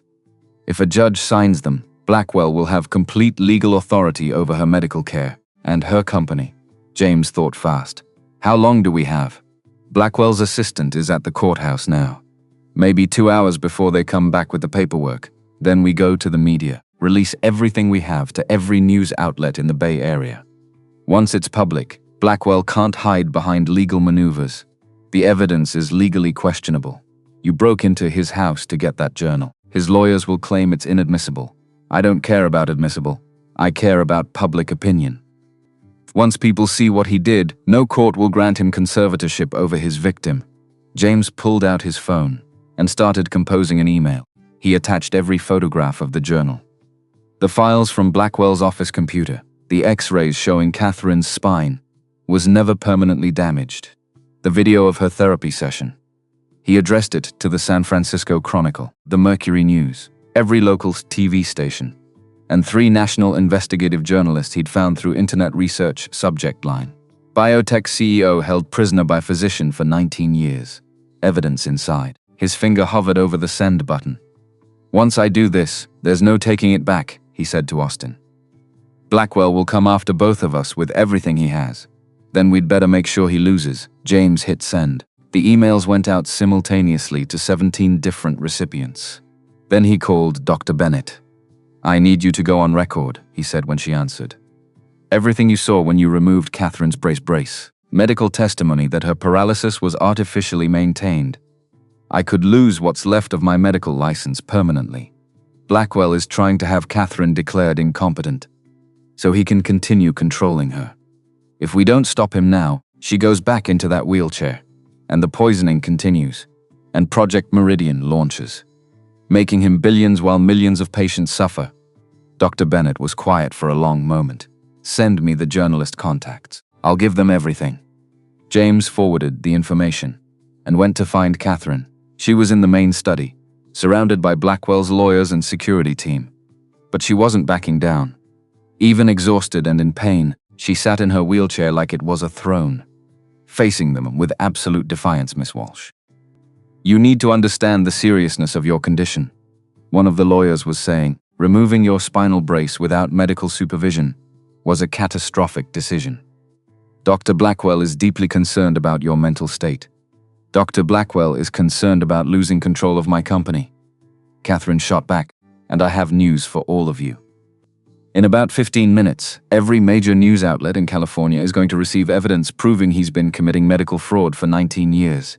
So, you might want to reconsider which side of this you're on. The lawyer's expression faltered. Miss Walsh, making unfounded accusations.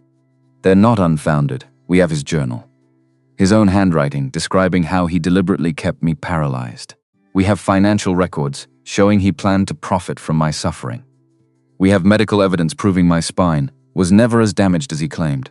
Blackwell himself stepped forward, his face calm, but his eyes furious. Catherine, you're clearly experiencing a psychological break.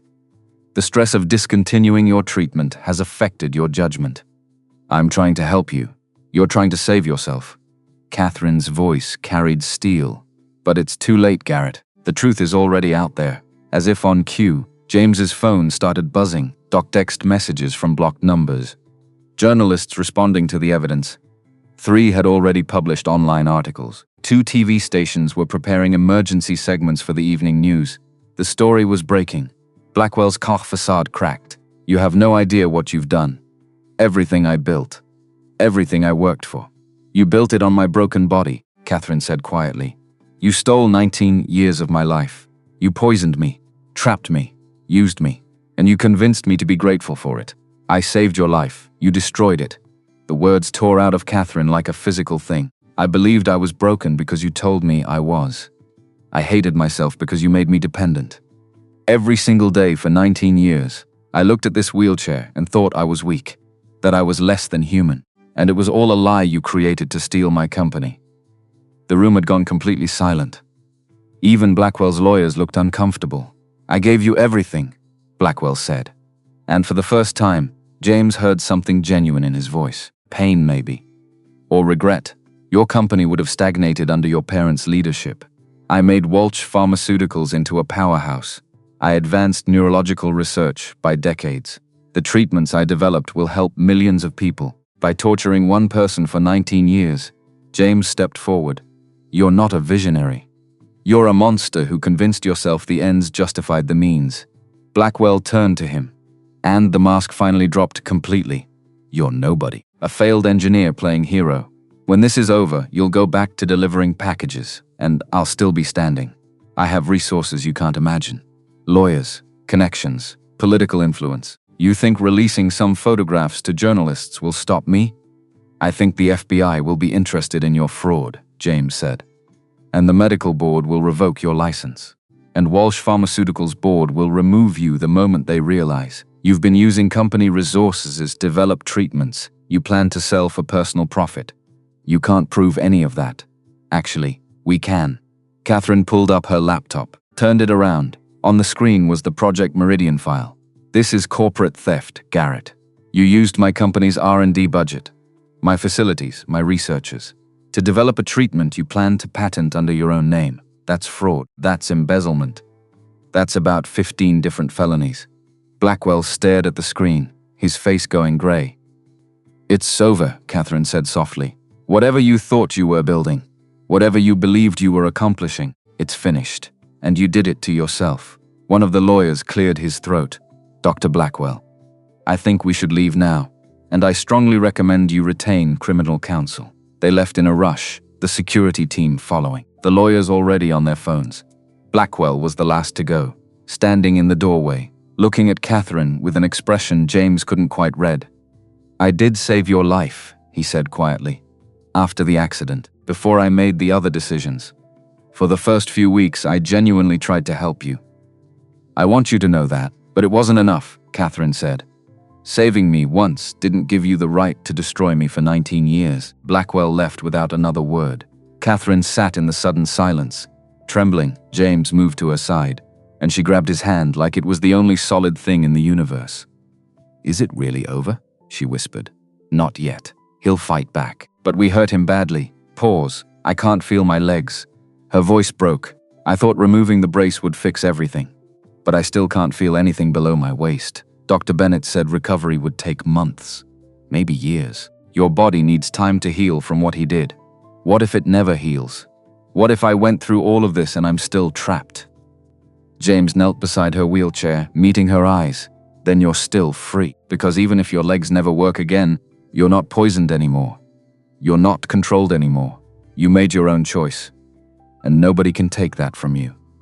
Catherine's tears finally came, and James stayed there while she cried, his hand holding hers, while outside the sun set over San Francisco, and the news vans started arriving at the mansion gates. The war wasn't over, but they'd survived the first battle. The media firestorm hit within hours. By 9 that evening, Catherine's face was on every news channel in California. Biotech CEO claims 19 years of medical imprisonment. Physician accused of deliberately maintaining patients' paralysis. Walsh Pharmaceuticals scandal. Fraud, conspiracy, and corporate theft. James watched the coverage from Catherine's study, while she fielded calls from lawyers, board members, and journalists. Her voice remained steady, despite the exhaustion etched into her face. She'd changed into fresh clothes, still black slacks and a gray sweater. But she still looked fragile, small. Nothing like the terrifying CEO he'd first met. "No comment until my attorney releases an official statement," she said into the phone for the 7th time. "Yes, I'm aware of Dr. Blackwell's counterclaims. No, I'm not experiencing a mental health crisis. Thank you." She ended the call and closed her eyes. Blackwell's PR team is already spinning this. They're saying I became addicted to pain medications and developed paranoid delusions. That I attacked him because he refused to enable my addiction. Nobody's going to believe that once they see the evidence. You'd be surprised what people believe when it's presented by expensive lawyers. Catherine opened her laptop, scrolling through news coverage. "Look at this. Sources close to Dr. Blackwell suggest Ms. Walsh has struggled with mental health issues since her accident. Her recent erratic behavior, including firing loyal staff and making unfounded accusations, indicates a concerning pattern." James read over her shoulder, his anger rising. "They're trying to discredit you before the evidence even gets examined. Of course they are. It's standard crisis management. Destroy the victim's credibility so thoroughly that nothing they say matters." She clicked to another article. This one was more balanced, actually quoting from Blackwell's journal entries. But some journalists are doing their jobs. This reporter from the Chronicle, called Dr. Bennett, got her testimony on record about the brace removal. How's Bennett holding up? Scared. Blackwell's lawyers sent her a cease and desist letter, threatening legal action if she continues making defamatory statements about his medical practice. Catherine's voice went hard. "He's going after everyone who helped us. Let him try. We've got his own handwriting proving everything. Handwriting you obtained illegally. By breaking into his home. His lawyers are already claiming the journal is inadmissible evidence. Obtained through criminal activity." She turned to face James fully. "They're building a case to have you arrested for burglary, breaking and entering, and theft. If they succeed, everything you found gets thrown out." James went very still. He hadn't thought that far ahead, hadn't considered that exposing Blackwell's crimes might mean confessing to it his own. "I don't regret it," he said quietly. "Even if I go to jail, at least the truth is out there. You have a daughter, James. Who takes care of her if you're in prison?" The words hit like a physical blow. Emma. He'd been so focused on stopping Blackwell that he hadn't fully processed the consequences. If he got arrested, if he went to trial, Emma would end up in foster care. Or worse, with Rachel's sister in Phoenix who'd never wanted kids and made that abundantly clear. "I can't let that happen," he said. "Then we need to be smarter about this." Catherine pulled up a document on her laptop. "I've hired a criminal defense attorney for you, Rachel Torres. She's one of the best in the city. She'll argue that you had reasonable cause to believe I was in immediate danger, that obtaining the evidence was necessary to prevent ongoing harm. It's not a perfect defense. But it might keep you out of prison, Catherine. I can't afford. You're not paying for it. I am. You risked everything to help me. The least I can do is make sure you don't lose your daughter because of it." James didn't know what to say. He settled for a simple thank you. His phone buzzed. Doc's text from an unknown number. "This is Rachel Torres. Need to meet ASAP to discuss your legal situation. Available tonight." James showed Catherine the message. She nodded. "Go. I'll be fine here. Are you sure?" "Blackwell might. Blackwell is dealing with his own problems right now. And Austin is here. Plus the security team. I'm probably safer than you are." James wasn't convinced, but he left anyway, driving to Rachel Torres's office in the financial district. She was younger than he expected, mid-30s. Sharp-eyed, wearing a suit that probably cost more than his car. Her office overlooked the bay, all glass and steel, an intimidating success. "Mr. Porter," she gestured to a chair. "Let's talk about how much trouble you're in." "How bad is it?" "Bad. Dr. Blackwell's legal team filed a police report this afternoon, claiming you broke into his residence and stole personal property. They're pushing for felony charges. Burglary, theft, possibly stalking, given that you also broke into Ms. Walsh's property previously. I had permission to be at the mansion, which you can't prove without Miss Walsh's testimony, which Blackwell's team will claim is unreliable due to her supposed mental health crisis." Rachel leaned back in her chair. "Here's what they're building. You're a disgruntled ex-employee who became obsessed with Miss Walsh. You fabricated evidence of medical malpractice to justify your criminal behavior. You manipulated a vulnerable woman into believing her trusted physician was harming her. That's insane. The journal is real. The evidence is real. Evidence obtained illegally is still inadmissible in court.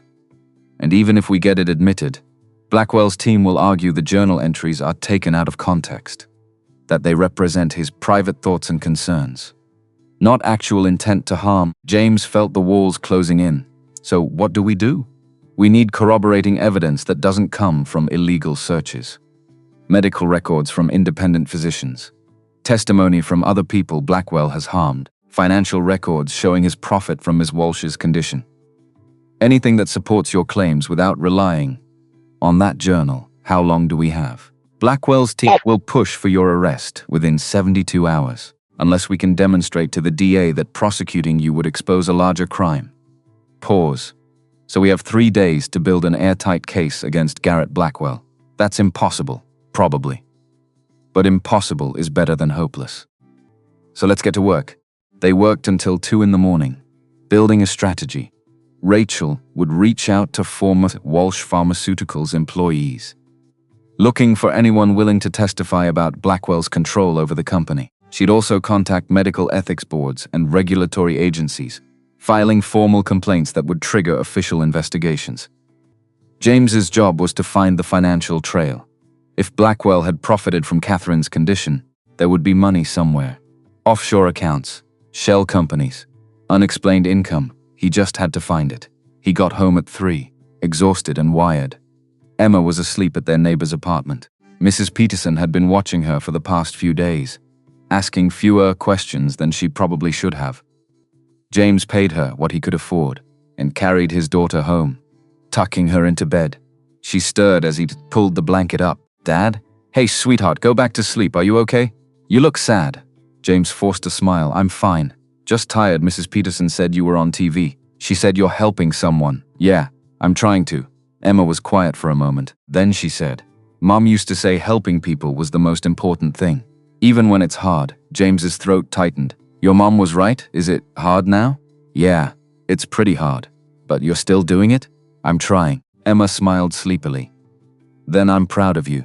She fell back asleep, leaving James sitting on the edge of her bed, wondering if she'd still be proud when he got arrested, and she ended up in foster care. He spent the next day digging through financial records. Catherine had given him access to Walsh Pharmaceuticals' accounting systems. And what he found was staggering. Over the past 19 years, the company had paid out nearly $40 million to a consulting firm called Helix Solutions. The payments were categorized as research advisory services. But when James traced Helix Solutions through corporate databases, he found something interesting. The company was registered in Delaware, with a single owner, GB Holdings. Garrett Blackwell's initials. James called Rachel immediately. I found it. Blackwell's been funneling company money to himself through a shell corporation. $40 million over 19 years. Can you prove he controls Helix Solutions?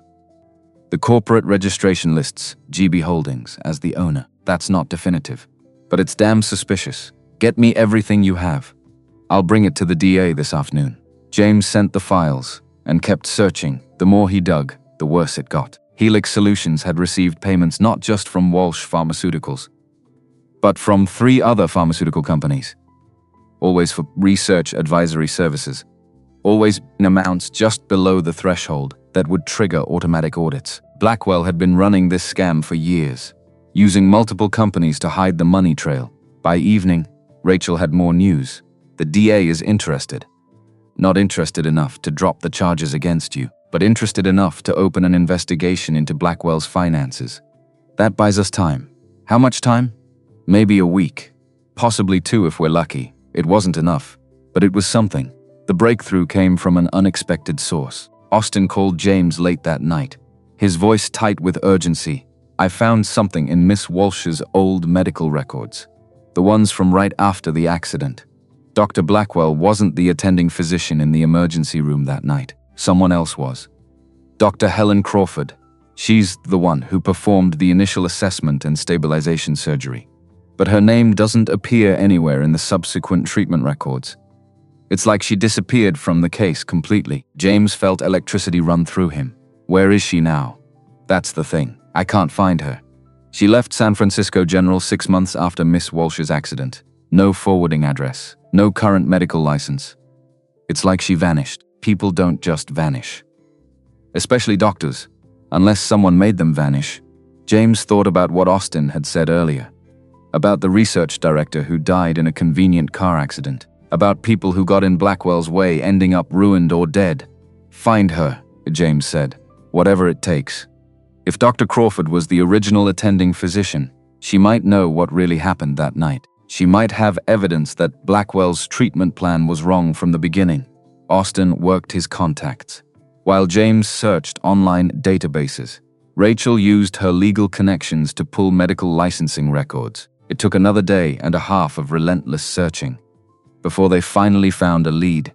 Helen Crawford was living in a small town in Oregon, under her married name, working as a nurse at a rural clinic, not practicing medicine anymore, barely existing. James drove 8 hours north, arriving in the tiny coastal town of Astoria just after dawn. The clinic was a converted house on the edge of town, painted pale blue with a wooden sign that needed fresh paint. Dr. Crawford, now Helen Mitchell, answered the door herself. She was in her late 50s, with gray hair and tired eyes that went hard when James introduced himself. I don't talk about my time at San Francisco General, she said immediately. Please, just 5 minutes. It's about Catherine Walsh. Her expression shifted. Something like pain flickered across her face. How is she? She's alive, recovering. But she spent 19 years in a wheelchair because of treatment decisions made after her accident. Helen's hands tightened on the door frame. I tried to warn them. I told the hospital board that Blackwell's protocols were wrong, that the patient's injury wasn't as severe as he was claiming. They didn't listen. Can you tell me what happened? Everything? She hesitated, then stepped aside. Come in. Her living room was small and cluttered with medical textbooks. She made coffee with shaking hands while James waited. And then she told him everything. I was the attending physician in the ER when they brought Catherine Walsh in, 28 years old. Spinal trauma from a car accident. The initial imaging showed a C6 burst fracture with incomplete cord injury. Serious, but not hopeless. I stabilized her spine, started her on methylprednisolone to reduce inflammation, and admitted her for monitoring. That's standard protocol, right? Yes. And for the first week, she showed promising signs. Some sensation returning to her extremities. Good motor response in her upper body. I was cautiously optimistic about partial recovery. So what happened? Helen's face darkened. Garrett Blackwell happened. He was a visiting consultant at the hospital. Brilliant reputation. Cutting-edge research in neurological trauma. He reviewed Catherine's case and insisted on taking over her treatment. Said he had experimental protocols that could prevent further degradation. Did you agree with his assessment? No. His treatment plan made no sense to me. He wanted to put her in a custom spinal brace, with compression specifications that seemed excessive. He wanted to administer neurological suppressants that would inhibit her body's natural healing response. When I questioned him, he said I was being conservative, that his methods were too advanced for traditional physicians to understand. What did you do? I filed a formal objection with the hospital board, documented my concerns about his treatment protocols, argued that Catherine should continue with standard rehabilitation therapy instead of his experimental approach. Helen's voice went hollow. The board sided with Blackwell. He was famous, well-connected, and Catherine's family had just donated $5 million to the hospital's research wing.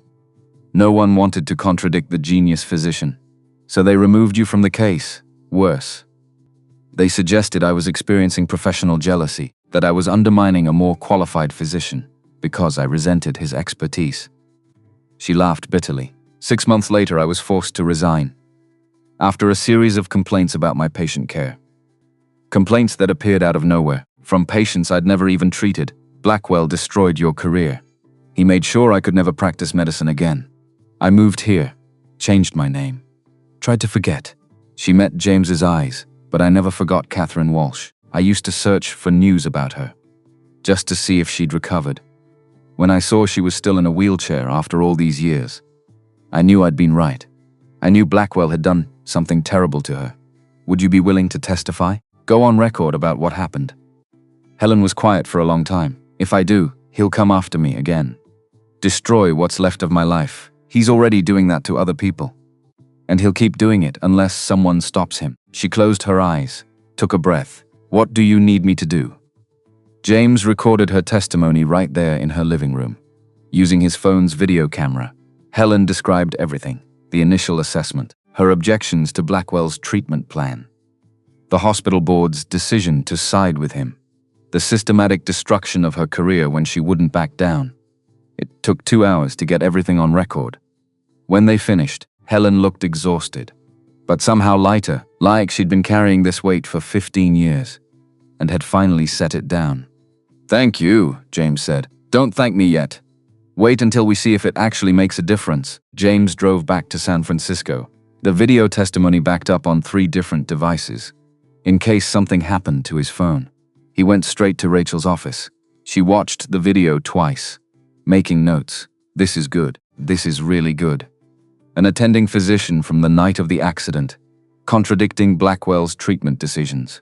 It establishes a pattern of medical malpractice and career destruction. Is it enough? Combined with the financial evidence and the journal entries, it might be. I can take this to the DA tomorrow. Argue that prosecuting you would interfere with a major criminal investigation. What are our chances, honestly? Maybe 50-50, but that's better odds than we had yesterday. James left her office and drove to the mansion to update Catherine. He found her in the physical therapy room, working with a rehabilitation specialist Dr. Bennett had recommended. She was lying on a therapy table, while the specialist manipulated her legs, testing for responses. Anything? Catherine asked, her voice strained. Some reflex activity in your left quadriceps. That's good. That's progress. Catherine's face tightened with frustration. It's been almost 2 weeks. I should be able to move by now. Recovery from this kind of suppression takes time. Your neural pathways need to rebuild connections that haven't fired in 19 years. I don't have time. The board meeting is tomorrow.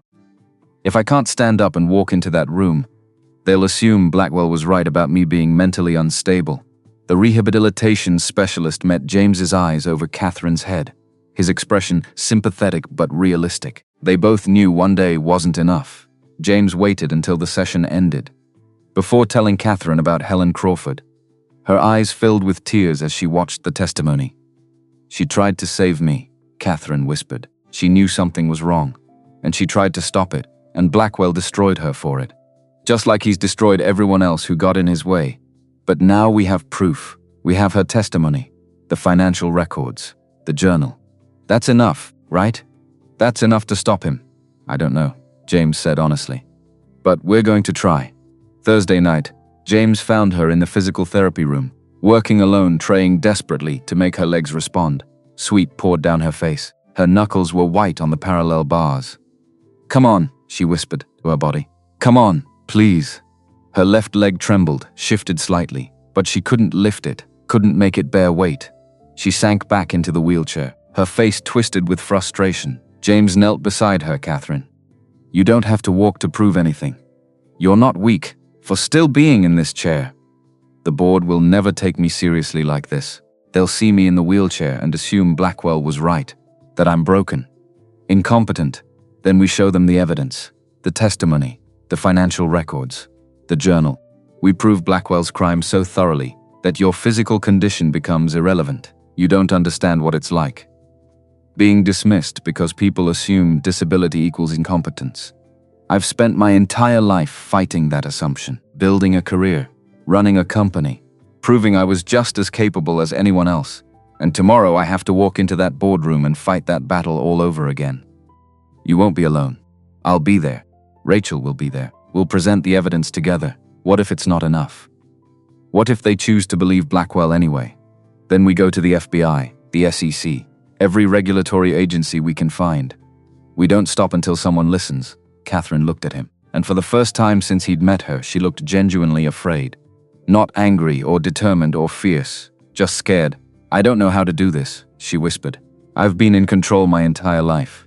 Running companies, managing people, making decisions. But right now I don't know what to do." "You do what you've been doing since the moment you suspected the truth. You fight. You refuse to give up. You trust that the truth matters. What if it doesn't? What if we live in a world where people like Blackwell win?" James thought about his wife, about watching Rachel die despite doing everything right, about Emma's illness and the insurance company's denials, and all the ways the system failed people who needed it most. "Then we fight anyway," he said. "Because giving up means they win for sure. Fighting means we've got a chance." Catherine wiped her eyes, nodded. "Okay. Tomorrow we fight." Friday morning arrived too fast. James picked up Catherine at 8, helping her into his car. She'd dressed carefully, a sharp black suit that projected authority even from a wheelchair. Her hair pulled back, minimal makeup. She looked professional and intimidating, and absolutely terrified. They drove to Walsh Pharmaceuticals headquarters in silence. The building was downtown, all glass and steel, with the company logo prominent above the entrance. James had never been inside before, had never imagined he'd be walking into a boardroom to accuse one of the country's most respected physicians of 19 years of medical fraud. Rachel met them in the lobby. The board is assembled. Blackwell and his legal team are already inside. They're confident. That's either a very good sign or a very bad one. "Which do you think?" Catherine asked. "I think we're about to find out." They took the elevator to the top floor. The boardroom. Massive table. Expensive chairs. Windows overlooking the city. 12 board members sat around the table, looking uncomfortable. At the far end, Garrett Blackwell sat with 3 lawyers, looking calm and professional. He met Catherine's eyes as she entered, and smiled slightly, not threatening, almost sad. Catherine wheeled herself to her position at the head of the table. James and Rachel stood behind her. The room felt like a courtroom. The board chairman, an older man named Robert Patterson, cleared his throat. "Ms. Walsh, Dr. Blackwell, thank you both for coming. We're here to address some serious allegations that have been made public over the past 2 weeks. This is not a legal proceeding, but we need to understand what happened before we can determine the appropriate course of action." "Of course," Catherine said, her voice steady. "Dr. Blackwell has provided us with documentation suggesting you've been experiencing mental health difficulties, that you discontinued essential medical treatment against his advice, and have since made unfounded accusations to deflect from your deteriorating condition." "That's a lie," Catherine said flatly. "And I have evidence to prove it." For the next hour, Rachel presented everything they'd found. The journal entries in Blackwell's own handwriting. Helen Crawford's testimony about the initial misdiagnosis. The financial record showing Blackwell's shell company. The engineering analysis of the spinal brace proving it was designed to harm rather than help. The board members listened with growing horror. Some took notes, others just stared. When Rachel finished, Robert Patterson turned to Blackwell. Dr. Blackwell, how do you respond to these allegations?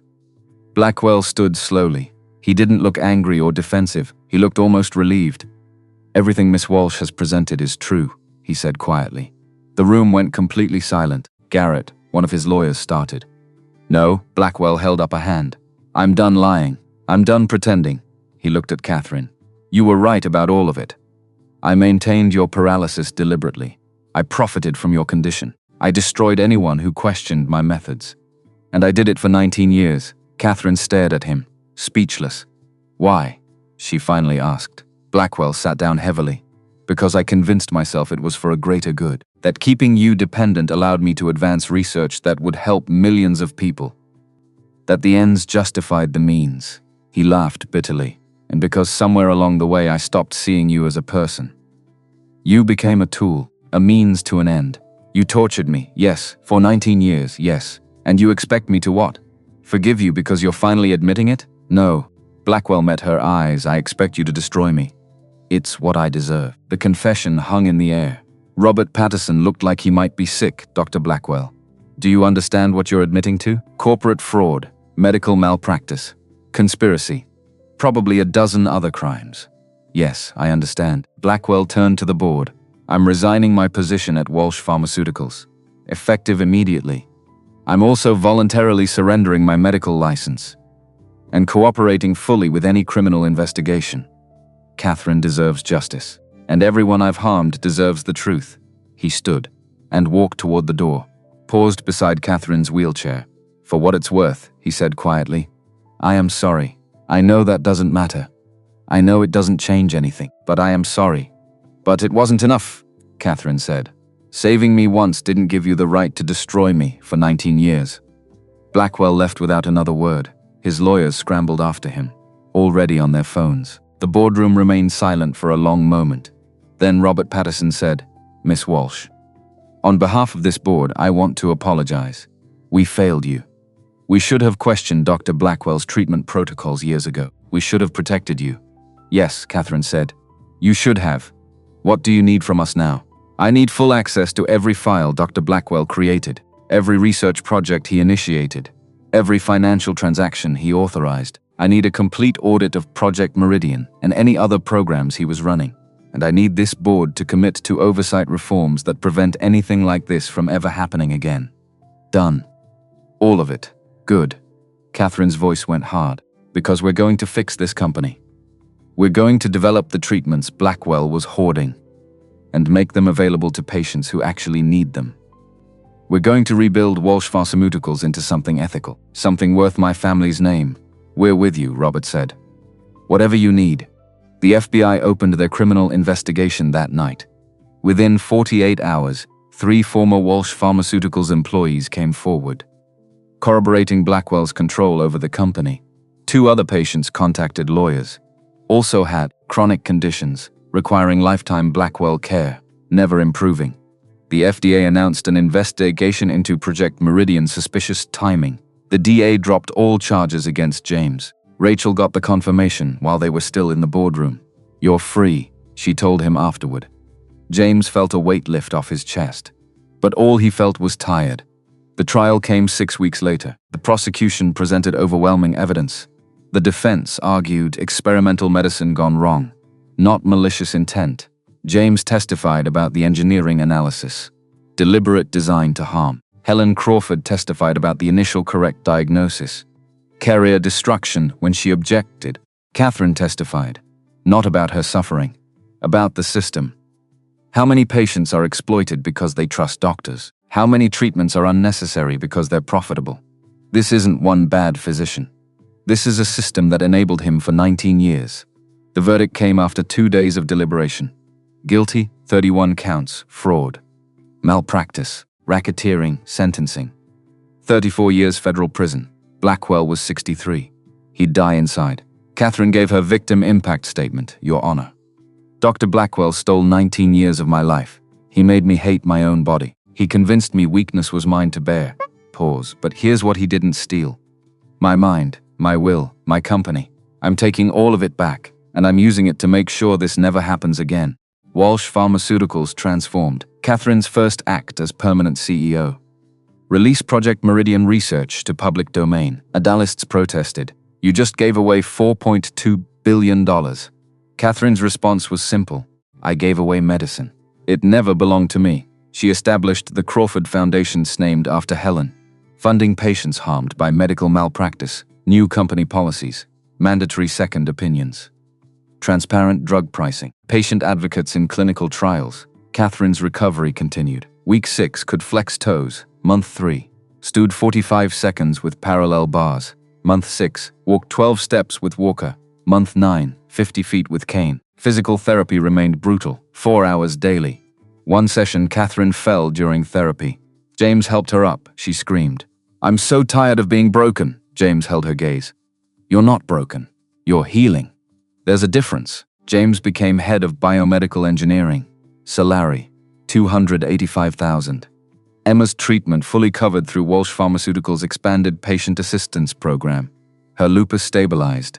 Catherine, James, Emma, not romantic. Family, a different kind. Emma watches Catherine walk 15 steps. Claps, Miss Catherine. Will you ever run? Catherine pauses. Maybe not. But I can walk, and walking enough. 14 months after the trial, Catherine stood at a podium in Boston, National Medical Ethics Conference, 1,800 attendees. She walked to that podium.